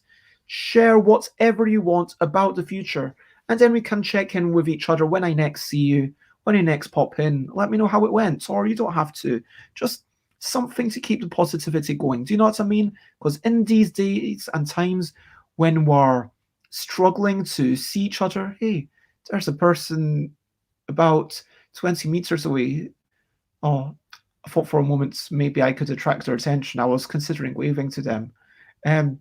Oh, but yeah, there's someone literally about 20. Is it? Yeah, about. Pets do remind you to feed them, says Joanne. That's a fair point. But again, if I had a cat, even a cat, like as opposed to a dog, like right now, I wanted to come up to Glasgow to see parents, and I would have in normal times been back down to London maybe almost a month ago. But hey, I'm glad at least I'm up here to support them. But yeah, moving around, visiting folk, going to a convention, these are really big changes that, again, I don't think I'm responsible enough for that. Rob is reading through the tabletop mentorship materials and looking forward to finding out who I will be talking to over the next 3 months. Awesome. I did actually apply. I've been a mentor officially for 4 people in that program, and I'm currently mentoring Yoda as a public thing, I guess. But I put myself forward for as a mentee. Yeah, mentee is the correct word. So I had 3 possible things that's all was planning to work on. I can remember two. Oh yeah, one of them was a book about game design. One of them was finishing off categorical and kind of trying to work out the logistics and the publishing side of things. And third was like the stream. Either one of those would be really good to have a mentor to give me advice on, hey, here's how to navigate the Brexit, new European laws kerfuffle. This is what's good for you. That would be really useful. Having someone to help me with finishing off the book, that would be really useful. And yeah. Oh, Rob did. So you got told. Cool. Well, let me see if I've got any email. I'm going to check my email right now, live on stream. Nope, no email so far. But yeah, I am hoping to get a mentor for one of those things. Fingers crossed. I am hoping, and I have an aim, and I will actually enjoy it, doing a few letter shapes. I'm going to draw the letter I and also the letter A a few times. I think there might have been 1 or 2 other letters that were not quite up to scratch in my last attempt for categorical. So I don't know what version we're up to. Like it's sick. I don't keep count of versions.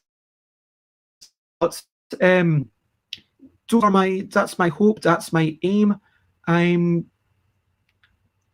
looking forward to spending some time with family this evening as I'm doing. And yeah, those are all the things. Also, I will probably be having a bit of toast. Relatively. No, actually, I'll probably be having a bit of leftover porridge. Because parents had some porridge in the morning, left a wee bit for me. I'd just come back and done the exercise, so that's going to be my afternoon breakfast.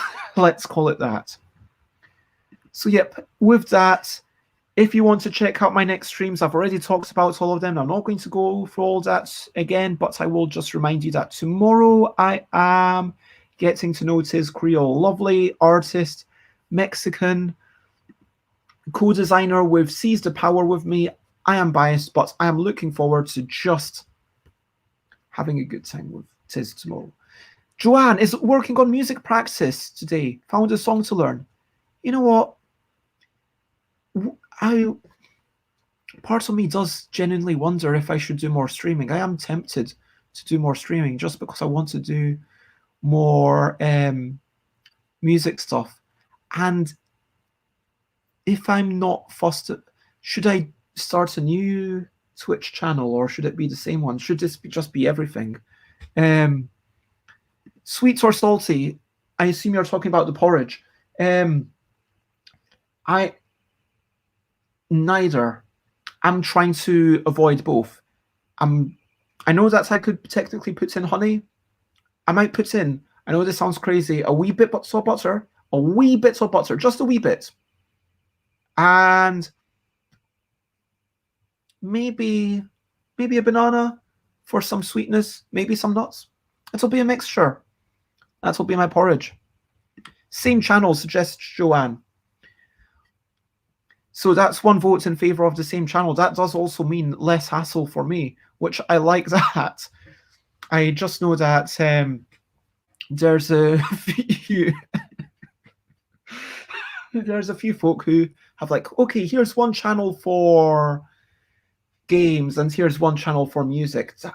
Like, that's a clear divide. But sometimes my music is about board games. Sometimes my music, I blether during it. But if I wanted to just, practice randomly and have an audience and be like, hey, I'm just practicing piano. If anyone wants to chime in or suggest a song to live learn, then yeah, I will do all the live learns this evening. Hello, Rainbow Meeple. It's lovely to see you. Thank you for popping in. It is super lovely. And okay, you know what? I will do that. And if I ever have the inclination to just do a wee bit of practice, but I want to still have that social aspect to it, maybe I will pop in here and see, like, you know what, if people want to hear me doing a live learn, then I will do it. And I will probably, that's the thing. I want to be like, hey, during these bonus episodes, some of them are going to be bad bezies, bad beats, and broken board game. Bad bezzy beats or bashfully bad bezzy beats. I don't know. I want something to set lower expectations so people know, okay, I'm probably just going to be playing one song like potentially 4 or 5 times in a row, just to and if that's something that you are happy to have in the background, then great. But yeah, and so think same channel would be best, otherwise you risk splitting up your audience. We've always loved it when you do music during the stream. Oh, thank you very much. And so yeah, I mean, like, that thing of, it feels like almost, yeah, I want some outside, this is what I want some more outside responsibility. That's why I do Kickstarters before I finish games, because I want to grow that, have that crowd. And so for me, I know it's not the best way to do things, but Kickstarter for me is like the way, okay, this is a crowd, now I need to make the thing. And so yeah, now I'm actually making all the letter, and I feel like it would have worked if it weren't for all the bad stuff in 2020. But anyway, and yeah, but people die, pandemics happen, and that's what I need to learn to deal with. And I'm at the point where I am now blessed that I can stream and witter on and blether on, and I've got like 10 people watching me across the different channels, and that's amazing. And when if I put up something saying, "Hey, do people fancy playing this?" and then actually quite a few people say yes, and that's kind of amazing. And I'm still learning to accept that in some ways. That yeah, there is this crowd of people who is excited to um check out stuff, and so that is amazing. Anyway, Bez is bearably brilliant busking. Oh, I love that. I love that. I'm going to write that down. But barely bearable. Bez is okay. Bez is barely bearable busking. That's what I'm going to call it. Bez is barely bearable busking. Okay, from now on, the Bezzy barely bearable busking. Although is it busking if you are actually not taking any money from it? Is it still busking? But that's what I'm going to call the new show. And it's not going to happen at any defined times. It's just going to happen. Hey, you know what? I've managed to draw my letter shapes. Now I get a wee treat. Maybe it'll happen later today. Maybe not. Probably not. And if no one's on the show, that's totally fine. But if people are on, then lovely. Why do you not like that? Do you think that I'm being too harsh on myself, Alex? I mean, why are you saying no? I don't understand. But yeah, if you want to check out my next scheduled streams, I should say, look at this. There might be an ad hoc one. Feel free to share and spread the word. Now, we are going to be raiding. I am going to quickly check what else is. Why have I got... didn't need that window. Okay. So, is it Benita? Tabletop Live Network. Benita is doing Blank Slate. That sounds like good fun. So we will raid Benita, and feel free to copy paste some or all of that message. Oh, you two are too kind. But you two are going off the previous things. What do I normally have? Bessie, Beats, and Board Game Bladder. I mean, I could talk about a brilliant thing at the start. I could sing about a brilliant thing.